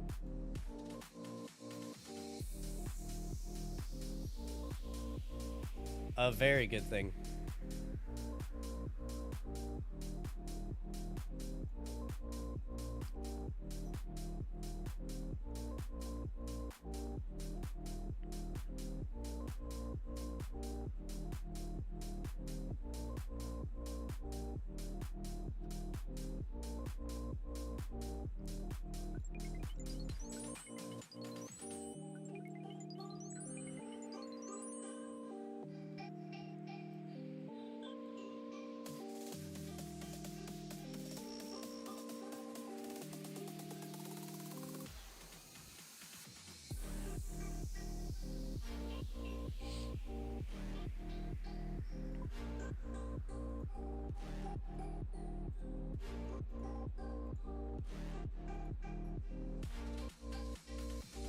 Sucking ass last 2 days.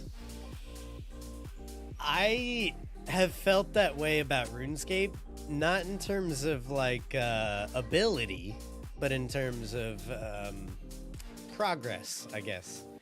Yesterday, yesterday I just mined Amethyst, so I can't really have a huge day, right? You know, it just depends on how much time you put in. But the day before, I did rune crafting on stream, and I literally got 100k XP and was like, yep, I'm done for today. Just sometimes it really do be like that, man. Sometimes.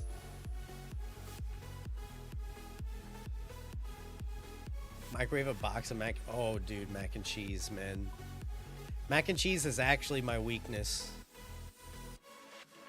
I fucking love mac and cheese.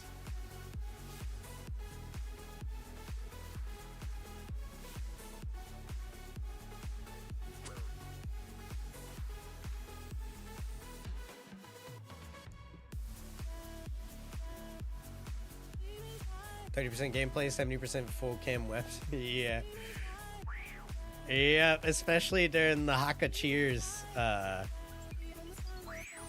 streams.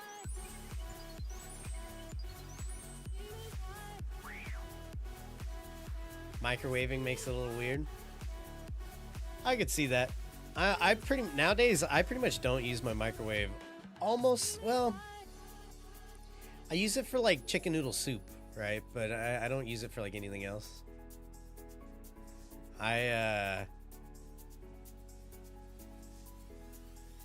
have an air fryer, so I pretty much use the air fryer for everything possible. Chef Mike for lunches, yeah. Yeah. The little, are you talking about the like mac and cheese? I don't know what the fuck it's called, but there's like a bowl that you can put water in and microwave it. I could eat like 13 of those probably. Banquets.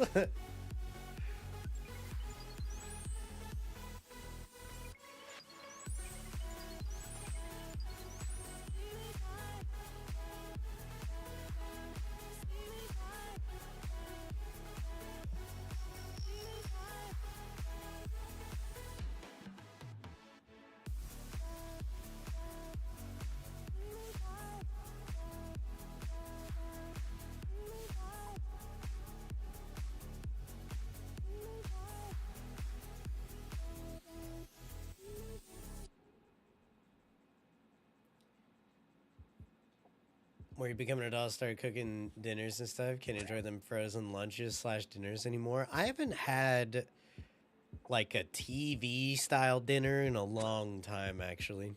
So I could feel that. I get that. That being said, I also don't need very high quality food to like eat. I'm cool with my fucking chicken and turkey wraps, you know what I mean? Like I do a lot of that. Do you like turkey with turkey pepperoni and honey mustard on a wrap? Oh, bruh. It's so delicious.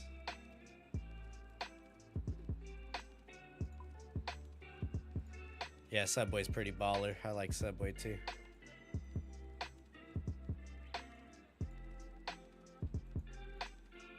At least once a week of door dashing Subway, dude.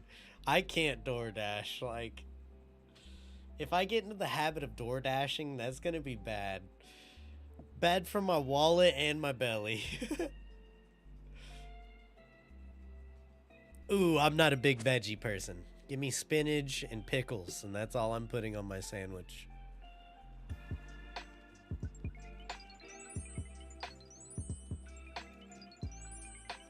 Extra pickles or black olive. Extra pickles. Extra pickles is good, but then you ruining it with them black olives. Make it possible for them to fold the sub. That's the goal, yeah.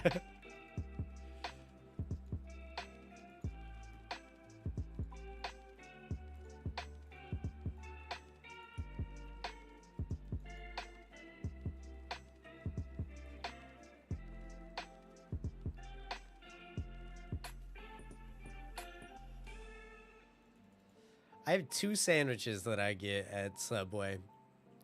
Depending on what mood I'm in, I either get the I get a tuna on wheat or a barbecue chicken on Italian herbs and cheese. Teriyaki chicken, it's not barbecue. It's teriyaki. Find it still worth streaming on YouTube every week? I would love to stream on YouTube every day.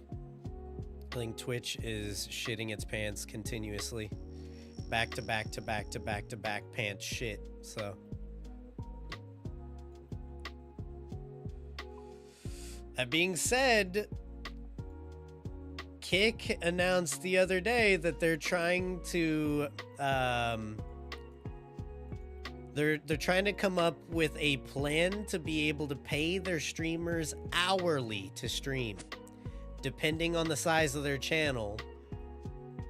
Like the bigger your channel, the more hourly rate you would get, which is, I mean, that's pretty fucking crazy, dude. You know, if one day, if I ever, you know, make it to partnership here on YouTube, I might try out multi-streaming on Kick. We'll see. We'll see.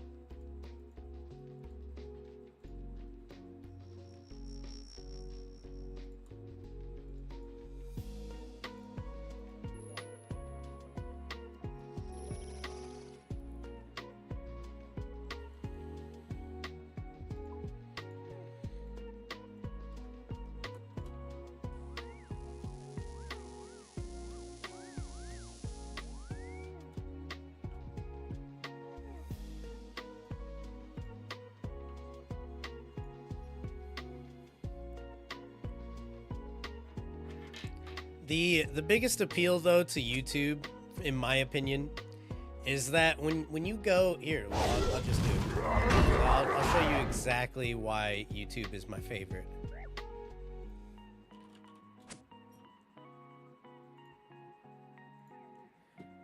When you go to someone's channel, it shows me live right there, right at the top.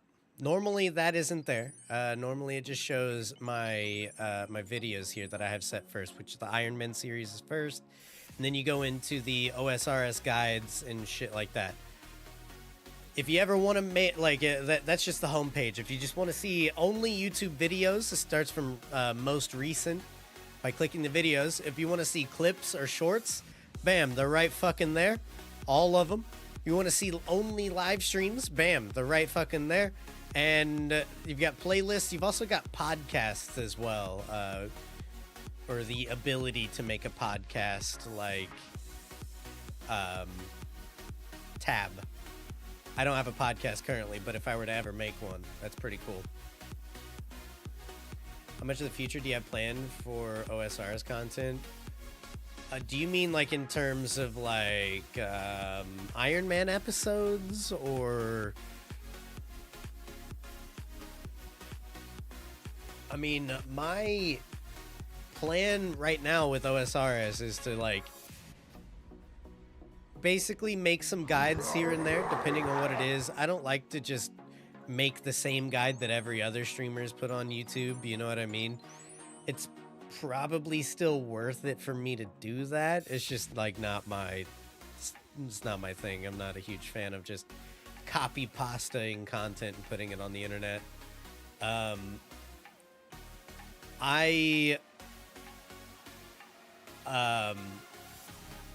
also like changing the way I do my Ironman episodes too. I don't like to just have all of my clips back to back to back to back to back. I want to make sure that each episode has like a theme to it, as like a goal, and by the end of the episode, I accomplish said goal. That being said, that means hundreds of hours go into each video, which is not very good in terms of like upload frequency or anything like that. But at the moment, I don't have like any like unique plans that'll make me stand out amongst the crowd. You know what I mean? Like, no intentions on doing any kind of snowflake account, nothing like that.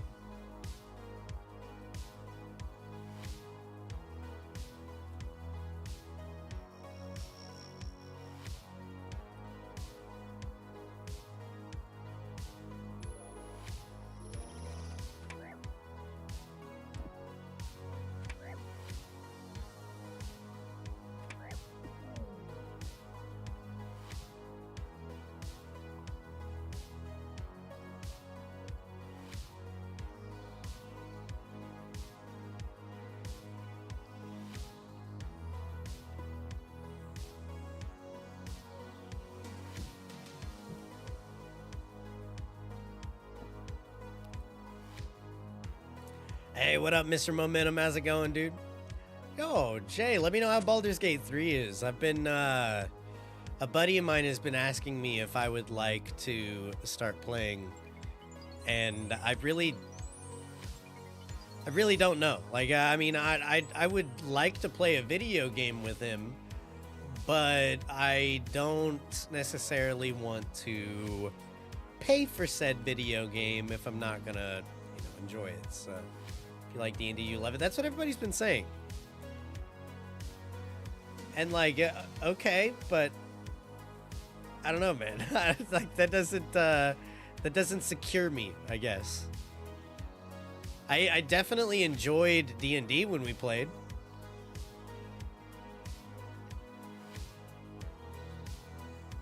Got some chat. Ooh, dude, chips, man. I have some hot fries out in the garage. I have 2 bags of them. My dad showed up and was like, "Hey, I got these on sale," and he gave me 3 bags of four bags, I believe, of hot fries. They're the Los Tapatios hot fries, I believe. They're pretty baller.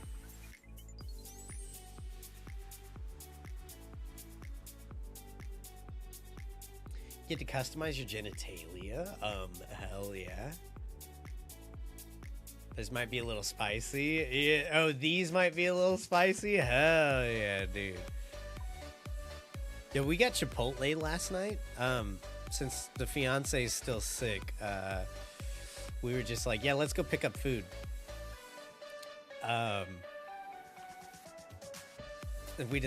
She decided on Chipotle last night, and their cheese was actually spicy last night. Like I've had their chips and queso plenty of times. Their Chipotle cheese was pretty solid. Never had Chipotle? Dude, if you like Americanized Mexican food, like just your basic like rice and beans and chicken, and if you like that, I would recommend it. It's good. Basically what you're gonna do is you're gonna order either a bowl or a burrito. I personally prefer the bowls, but to each their own. Everybody's different. I live at Chipotle. So good if you do anything athletic. Yeah, it's not horrible for you either. It's not, it's not the greatest, right? They've got some things on their menu that aren't horrible, but yeah. You love rice, beans, chicken, and burritos? There you go, dude. The burritos are I mean, I've never had one of their burritos, but I've eaten there with people that have ordered burritos, and they're fucking massive. They're beautiful.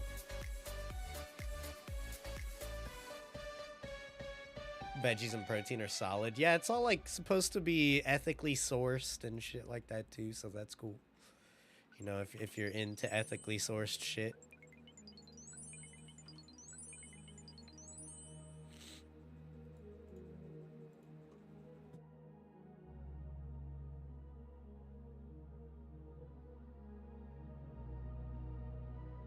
I will say, Qdoba is very similar to Chipotle, and I think Qdoba has a better queso. Other than that, Chipotle reigns supreme. But Qdoba's queso, though. Look at this fucking lag. Oh, that actually wasn't that bad. Nice. Any Discorders after stream? Yo, let me get back to you on that. Because I don't know exactly what's going on after stream. We gotta go pick up the girlfriend's car at the shop again, unfortunately. I don't know when. Shit. I did the wrong thing. But yes, Wimpy, those hot fries are dangerously close to the GameCube for sure.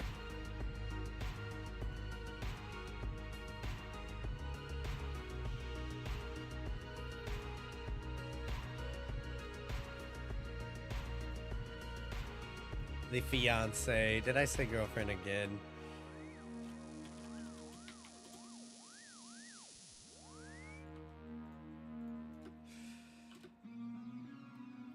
When? I thought I mean, the last time I remember saying fiance at least once this this stream.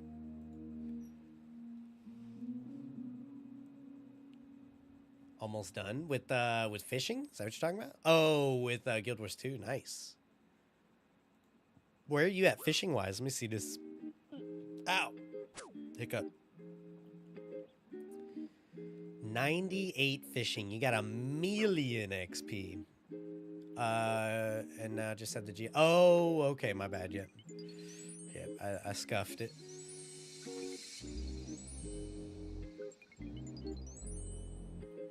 He said girlfriend a bunch today. No fucking way. No way. I feel like today I've actually been decent at saying fiance. I've said fiance a couple times for sure. Yes, fucking way.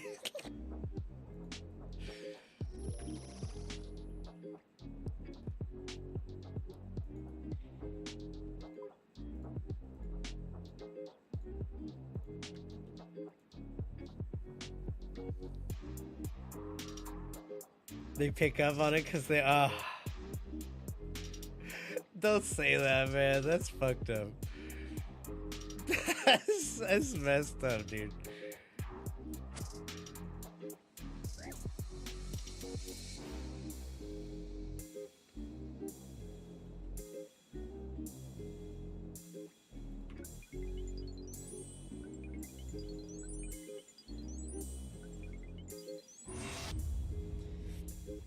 Hey, we finally breached 80K, which is normally what we sit at anyways, so. Right at the 2-hour mark, we breached 80K.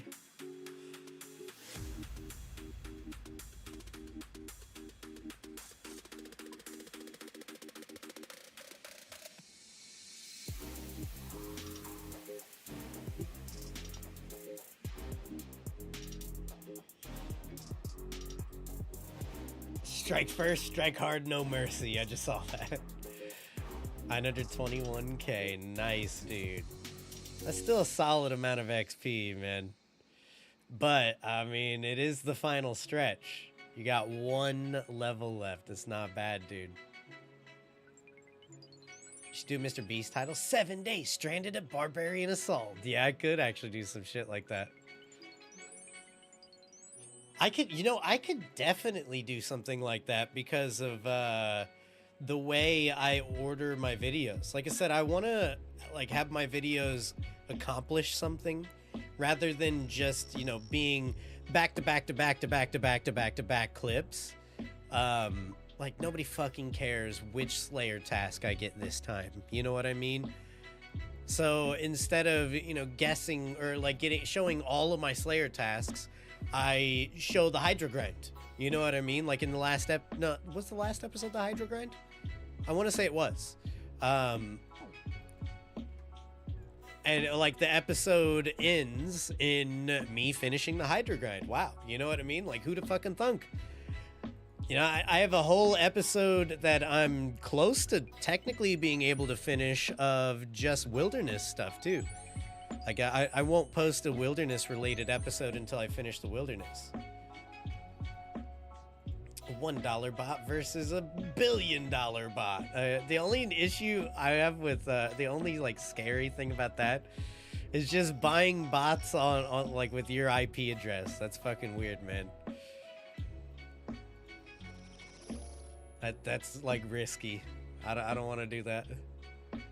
And technically, if they found out that it was me, they could legally ban my main and Ironman.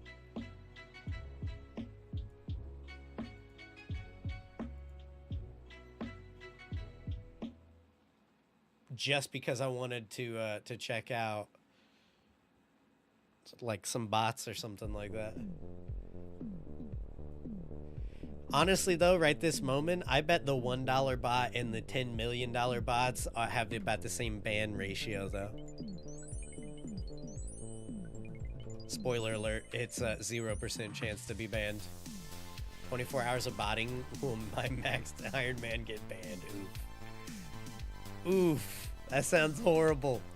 I can't do that, dude. There's no way I could do that. That's way too risky, dude.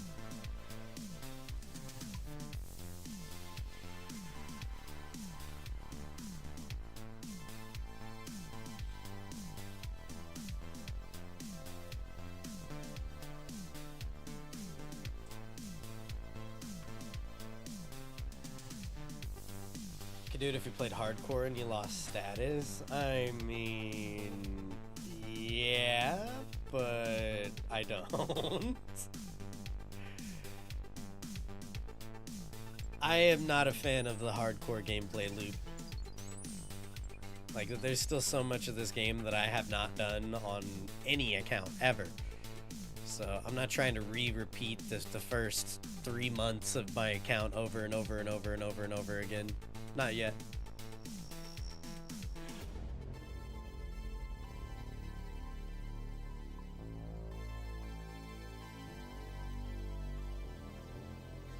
Although I might give out Hardcore WoW, or I might give Hardcore WoW a shot when they come out with the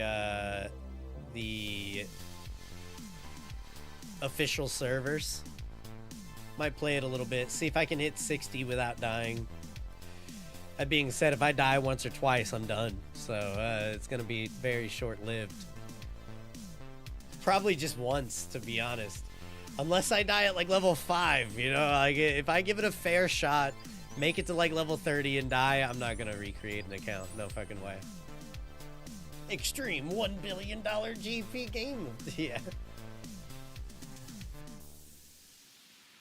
That would be a very expensive game of tag.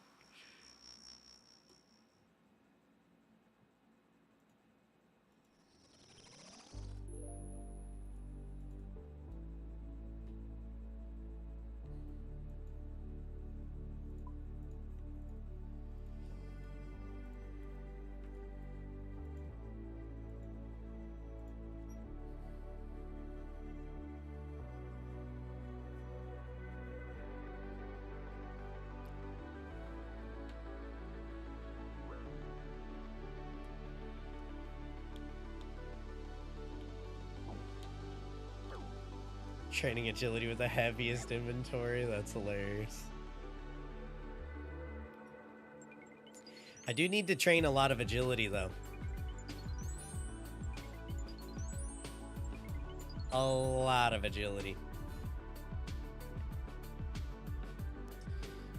At 92, though, I actually unlock the final level of Sepulcher.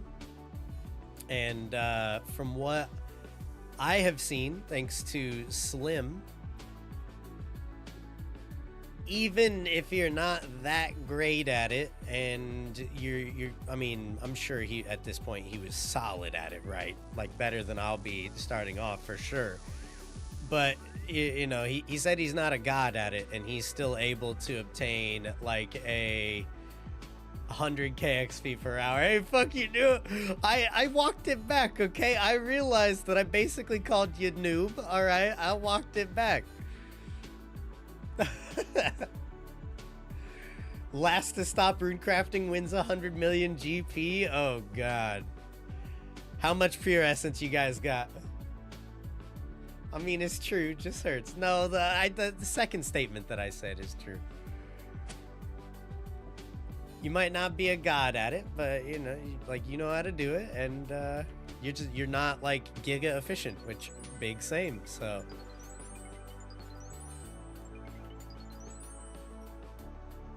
am I gonna fucking level this next trip?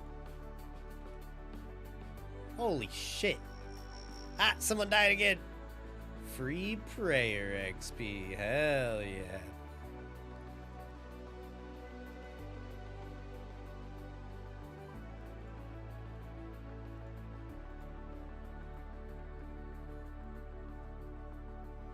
I should probably turn on the camera for this one.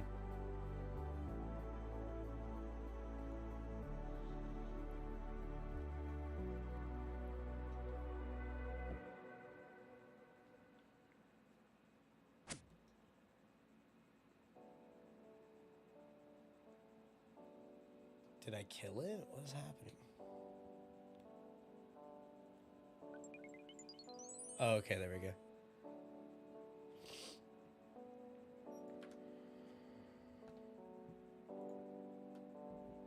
I think, right? Oh, lag! Huge lag! Crazy big lag! What is happening?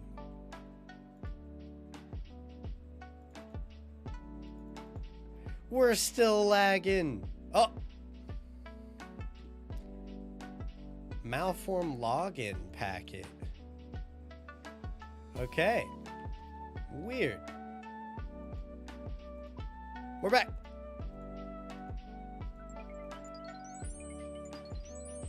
Ah, no way. What's the XP? 227 XP. Are you fucking serious?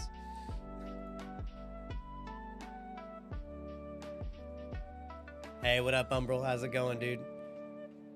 Oh boy, either your account is still logged in or the last world you were using has become unavailable.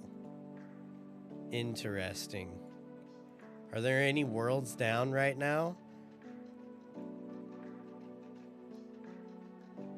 Doesn't appear to be.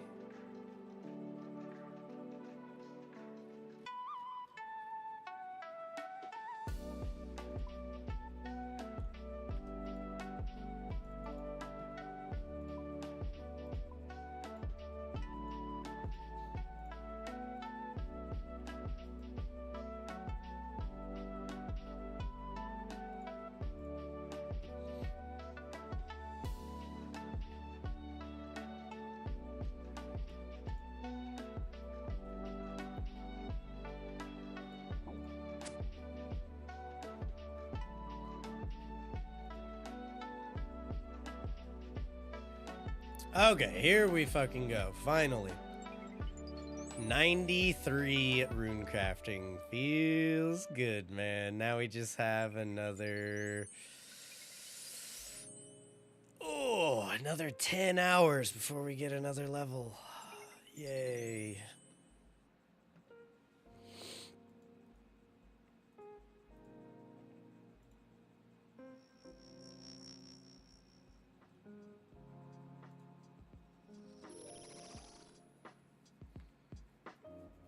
French cheese? What the hell is that, Wimpy? Or do you literally just mean cheese that's from France?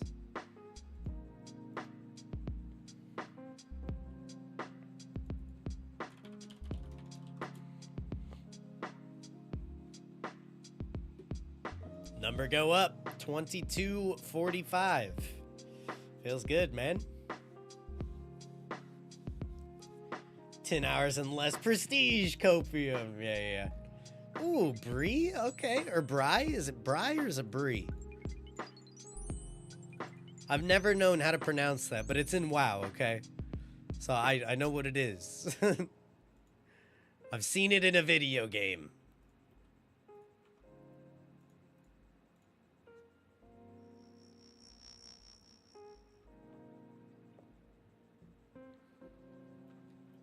Oh, shit. I'm like, why in the hell is this thing flashing at me? It's because I wasn't praying.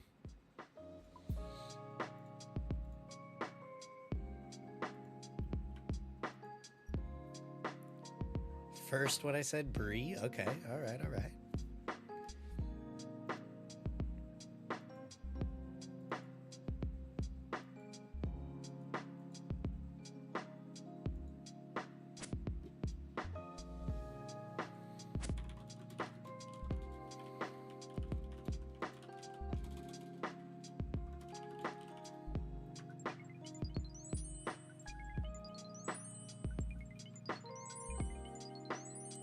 Perfect pronunciation? Hell yeah.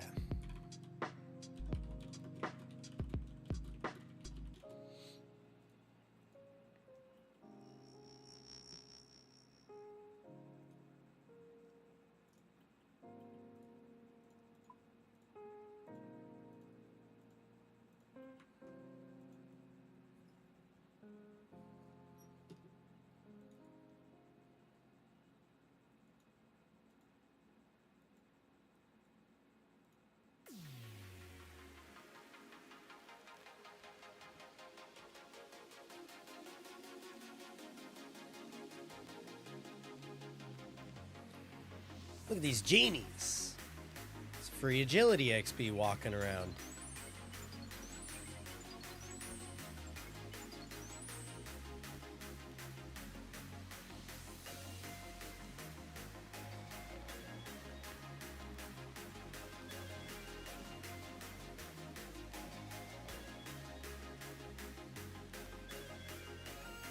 shit.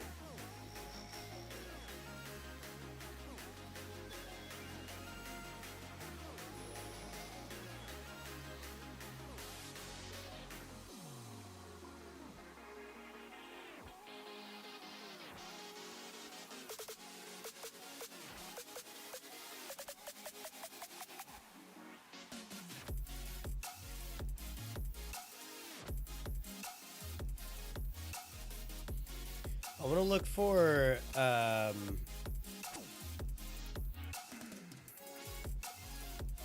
Aura something. I see him here all the time.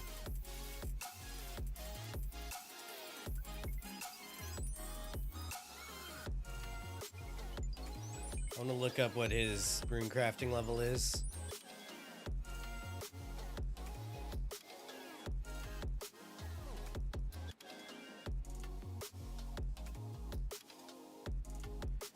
I see that Will Hades dude often too. It's kind of annoying. The like when you're AFKing shit, when you don't get attacked for too long, your screen starts flashing, but then when you do get attacked, it doesn't stop flashing. It's like, fuck off, dude. Something's attacking me.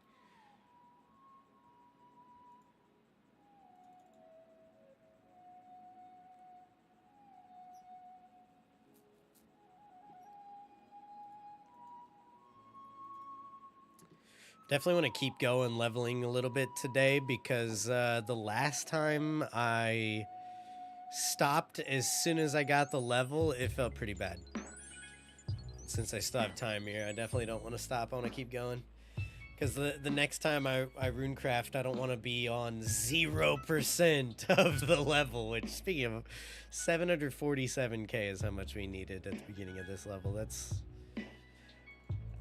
a lot of fucking XP, man.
I will say I've used a lot of Day Alt Essence today. I'm pretty sure I have used 10k today. If not, it's very close to 10k. It's not looking so great in terms of like average XP for I mean, at that rate, I'm gonna need like 300k Day Alt. I'm going to be doing a decent amount of souls and bloods, though, so I won't have to do all ZMI. I won't have to have that much Day Alt, but I will need a decent bit.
Hopefully my blood shard RNG turns around. The more blood shards I get, the more money I will have towards the next bingo.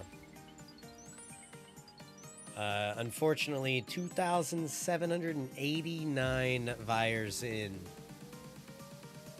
Only one blood shard so far.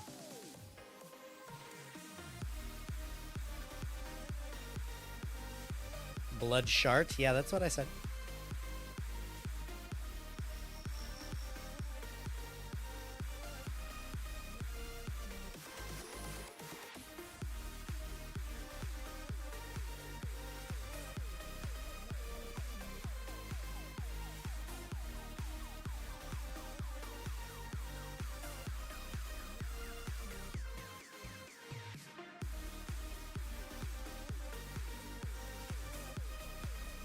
Be bad if you sharp blood. Yeah. Very, very bad.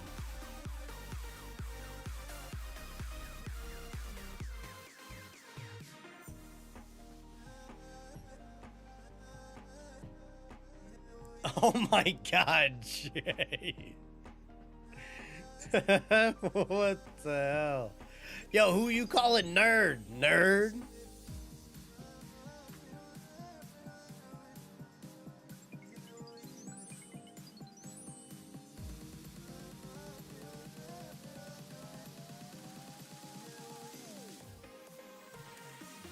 I mean, you could say that in this chat. Oh my god. This guy.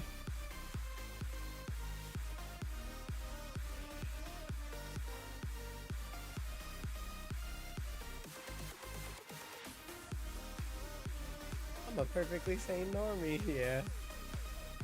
Shade Saver team, shut up, bitch.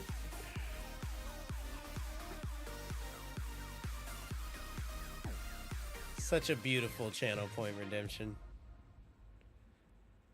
I feel like it really speaks to all of us.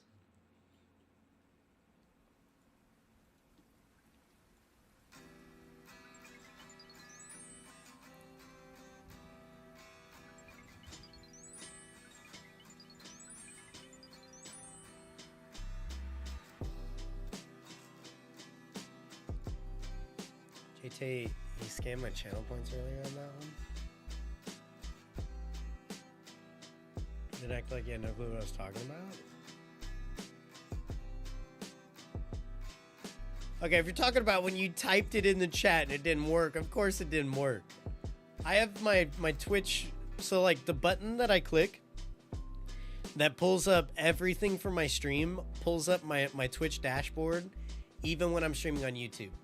So I can see nobody's requested anything yet, sound-wise. I redeemed it on Twitch? I'm looking at it on Twitch. I don't see it redeemed, man. I'm literally looking at my, Wow, okay. I refreshed and it's there. That's so weird. That is so weird, because that list updates in real time. Okay, I give you your points back, because obviously it didn't make the sound. Okay, we'll see if I can make it make a sound. Wait, where the hell is it?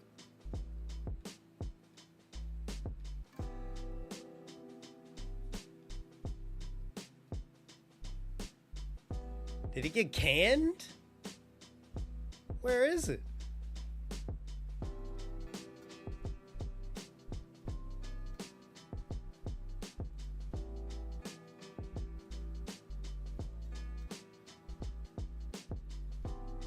Okay, I found it.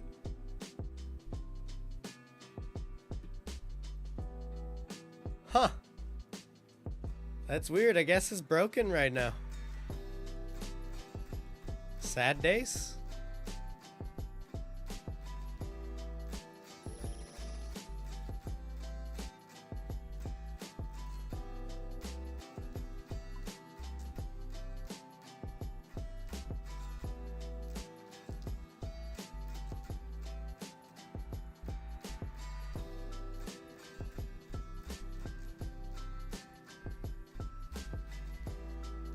It's broken. It's probably Meerkat's fault. Yeah, I agree.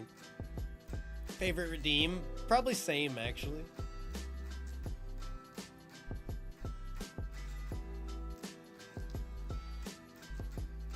You know, I'm like kind of burning out on the activity for the day whenever I start stretching a lot.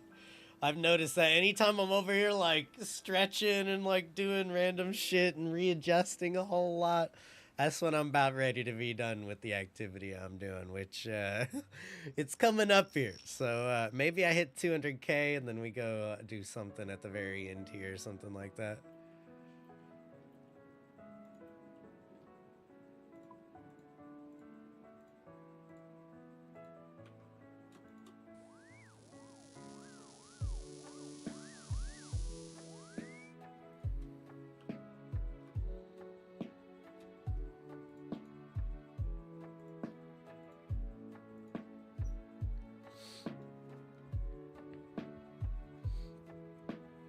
Good enough to do variety while rune crafting.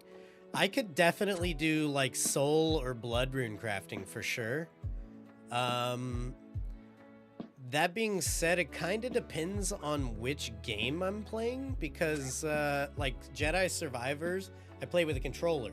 So I don't know that I could play with a controller and use my mouse to, because then I'd have to alt tab off the screen just to click on the monitor.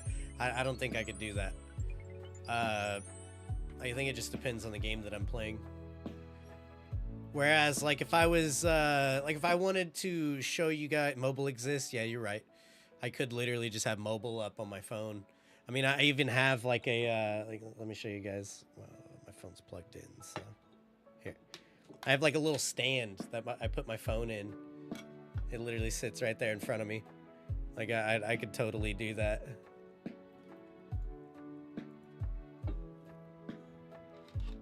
I've been playing a lot of mobile, though, recently. A lot.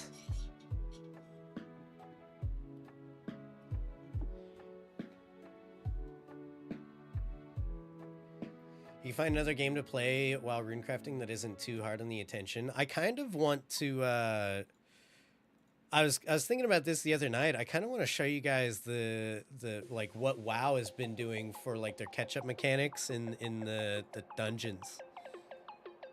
They've like added extra mechanics to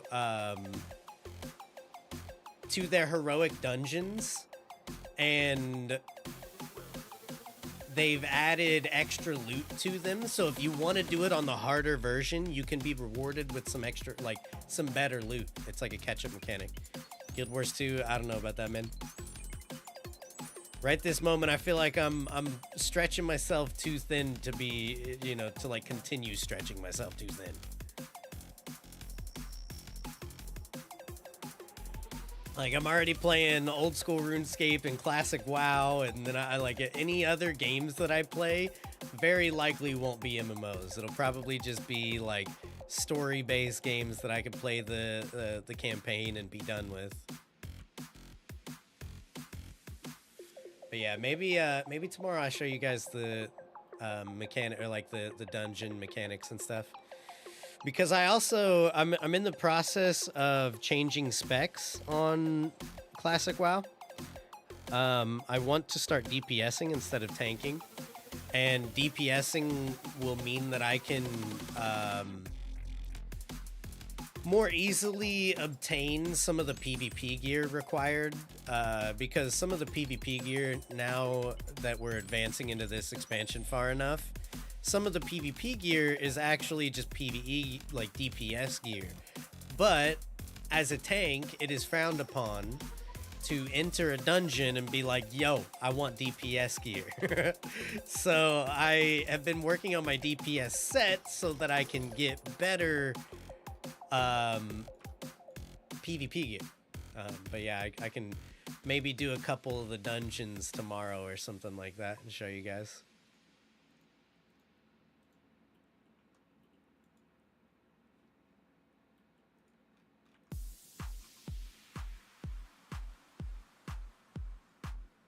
But for something like that, I could absolutely do like soul runes. Honestly, doing something like that, I could probably still maintain both accounts.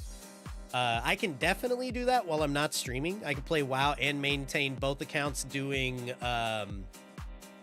soul runes, blood runes, mining Dayalt Essence, mining Amethyst, whatever. And killing Vyres while playing WoW. But while streaming, I might turn off the main account. Stop killing Vyres. 2,800 KC on the dot, 1 blood shard. God, this game sucks ass.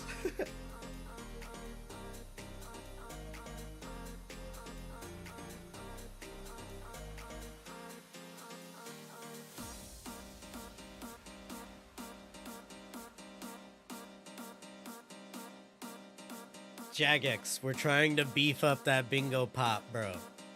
Please, man. Please.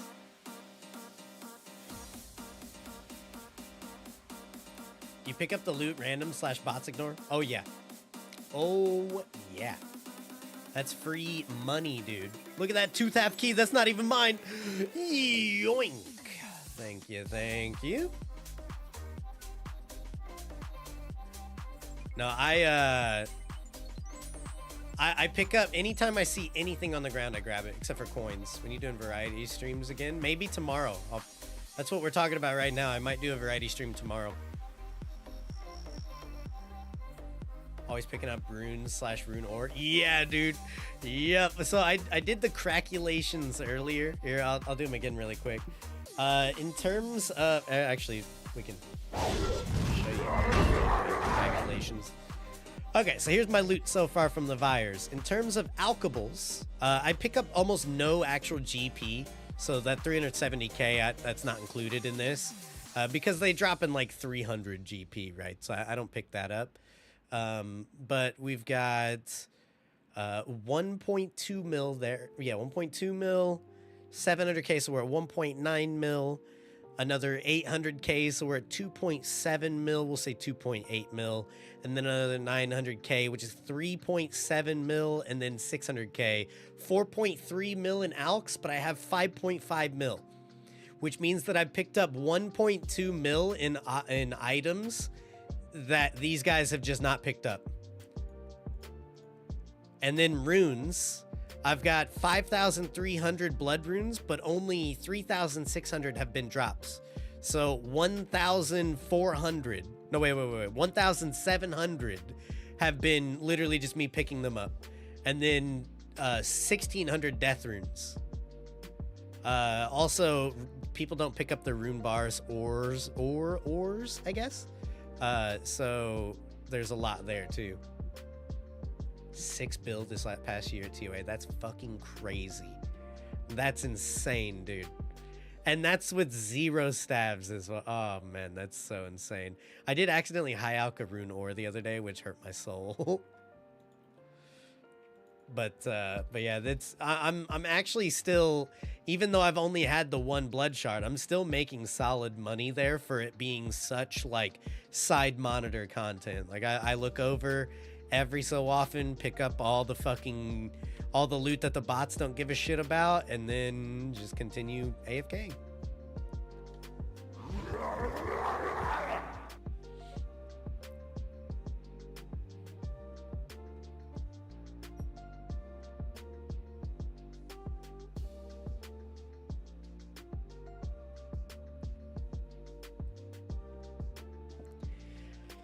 But yeah, I'd have to put in my bank pin to figure out how much rune ore and how many rune bars I've picked up off the ground.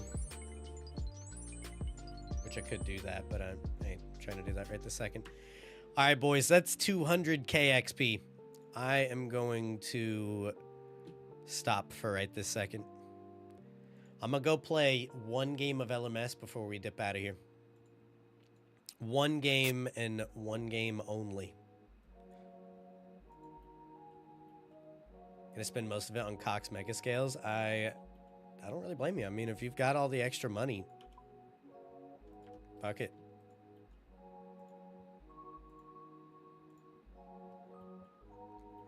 Kill them Aussie bots. I hope that there's an Aussie world. Ah, rip. It's only US world. Sag.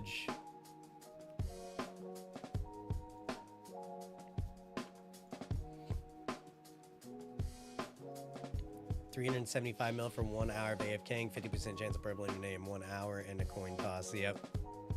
Worth, yeah. All right. Any bots? Fifi7. What do you guys think? Bot or not?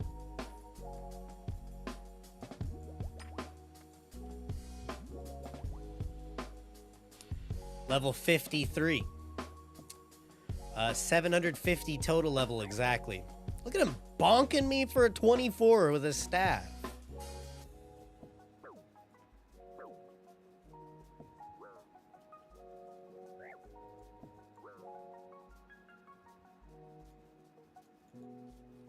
Ah, okay.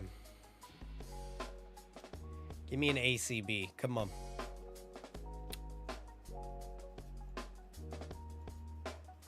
Okay. All right.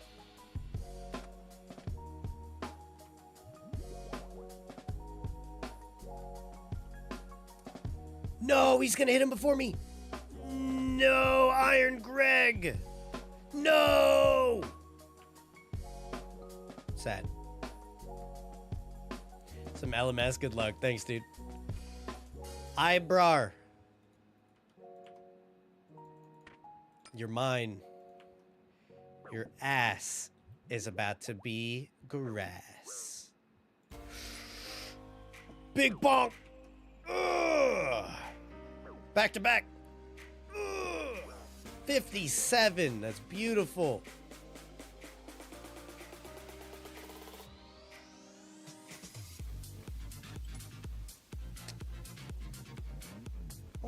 Okay.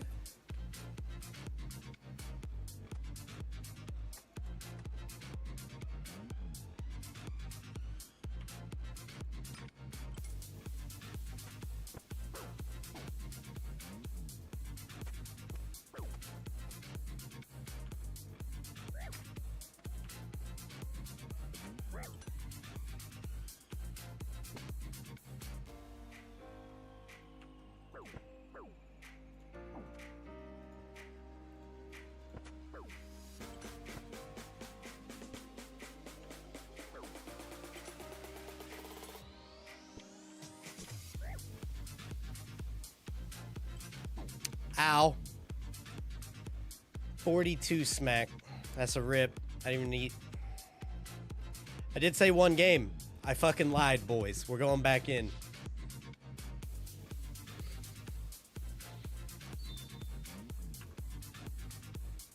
Ooh, this is my favorite.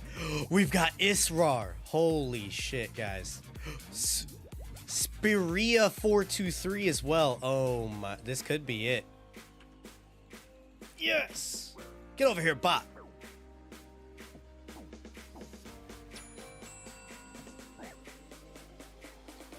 Oh, we've got Azharm and Fake Smile.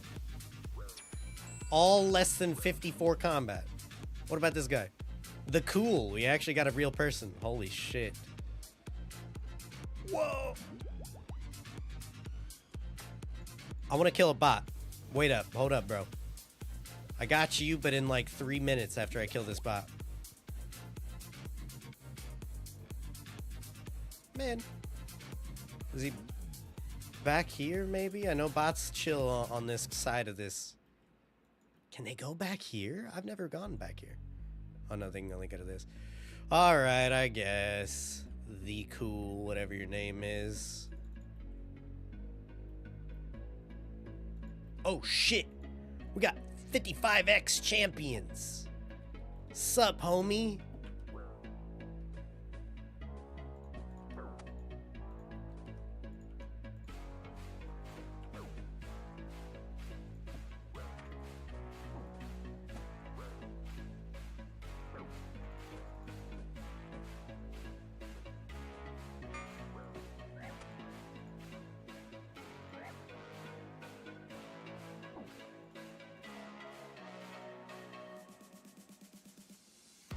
If he ain't gonna pray against me, I would just spam the shit out of Blood Barrage. That's unfortunate.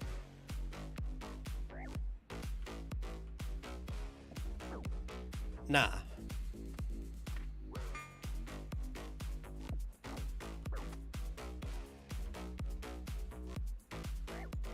How in the fuck?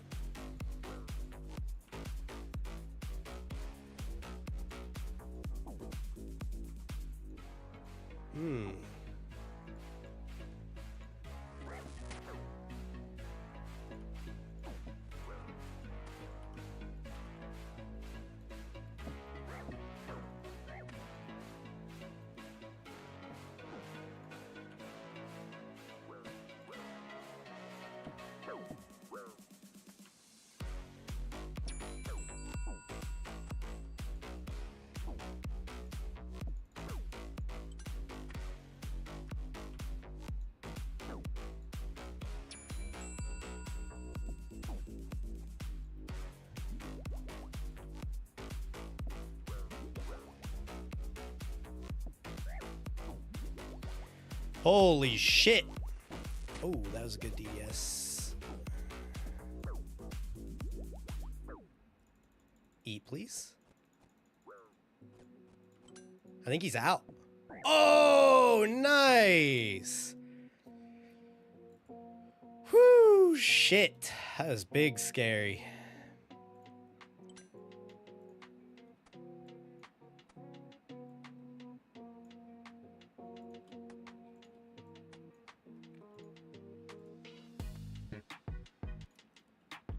All right, we're next. Ooh. Really, bro?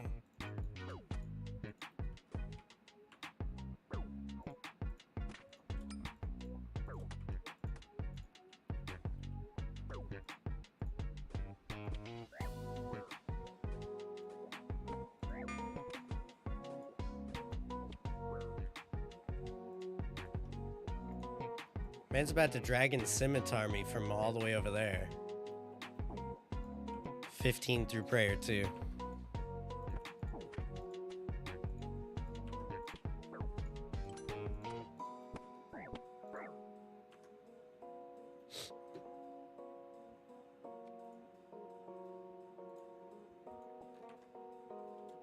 Okay. Well, let me like fucking log out of this account before I end up dying on him or missing a blood shard.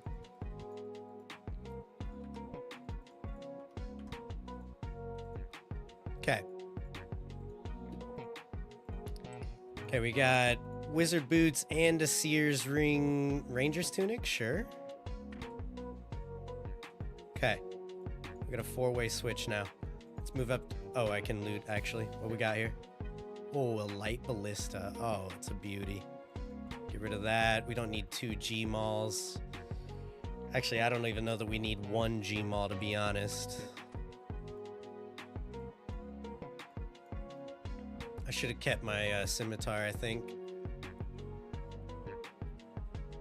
Ooh. Oh, shit. I don't know what's better.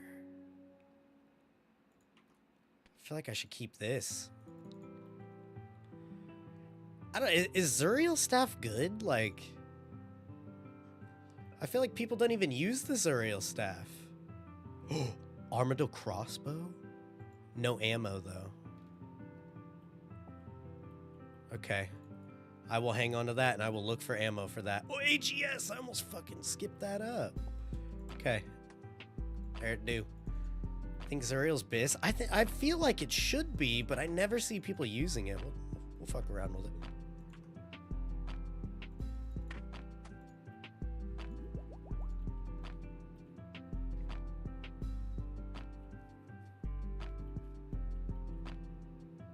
Oh, there's a guy coming from the other direction.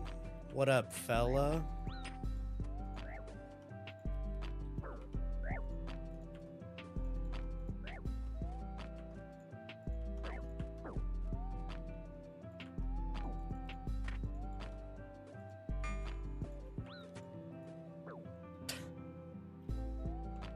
All right.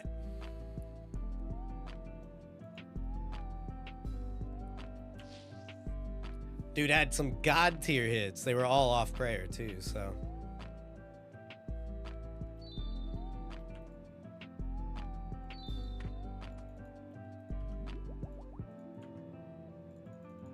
Those two are bots. This guy's actually... Ooh, might be a real... Never mind.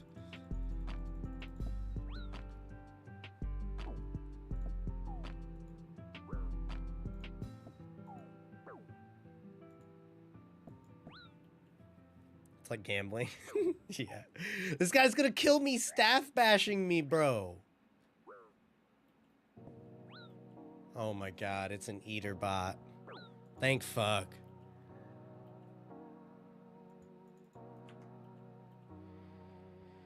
Alright, what we got? Give me something decent. Okay. Alright, that is actually what we like to see, for sure. I'm gonna go ahead and put that shit on real quick, and we're gonna hit him with it.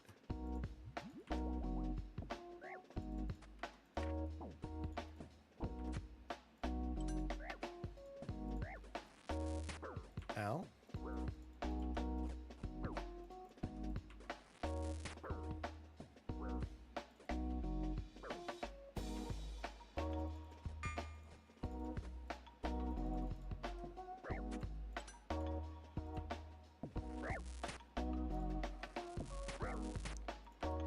Big spec! Damn.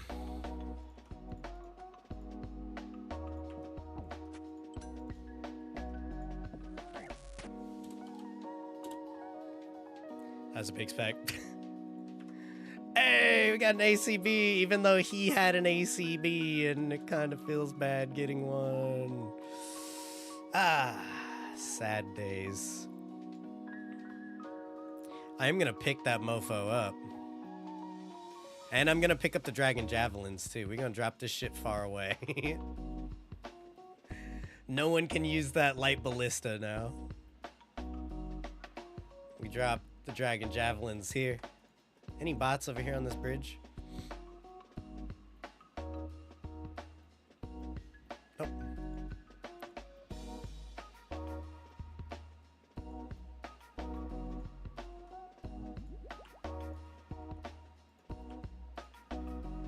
Let's go this way.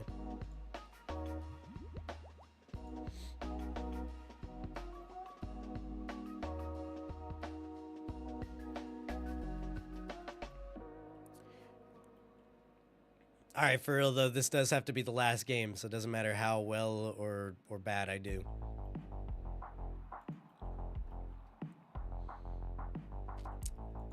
So crazy, man. Bots have been coming to this exact location for how long now?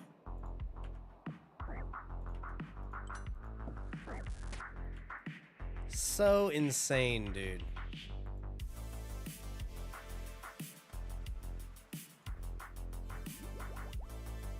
Okay. Oh, shit. Oh, he's gonna chase me, too. Okay. Give me something good.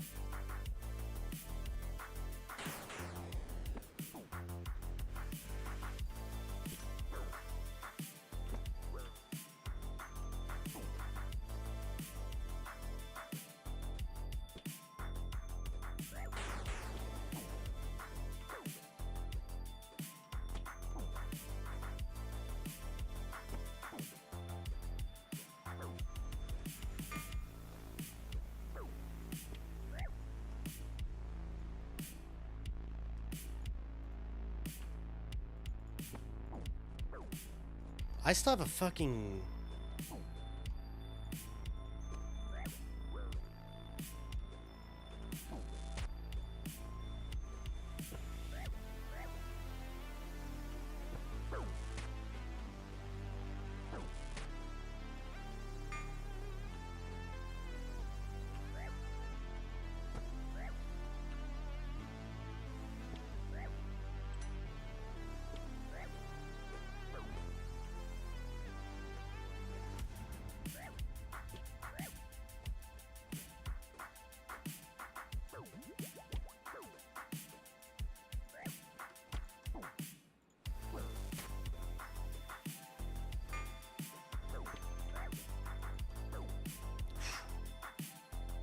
Holy shit.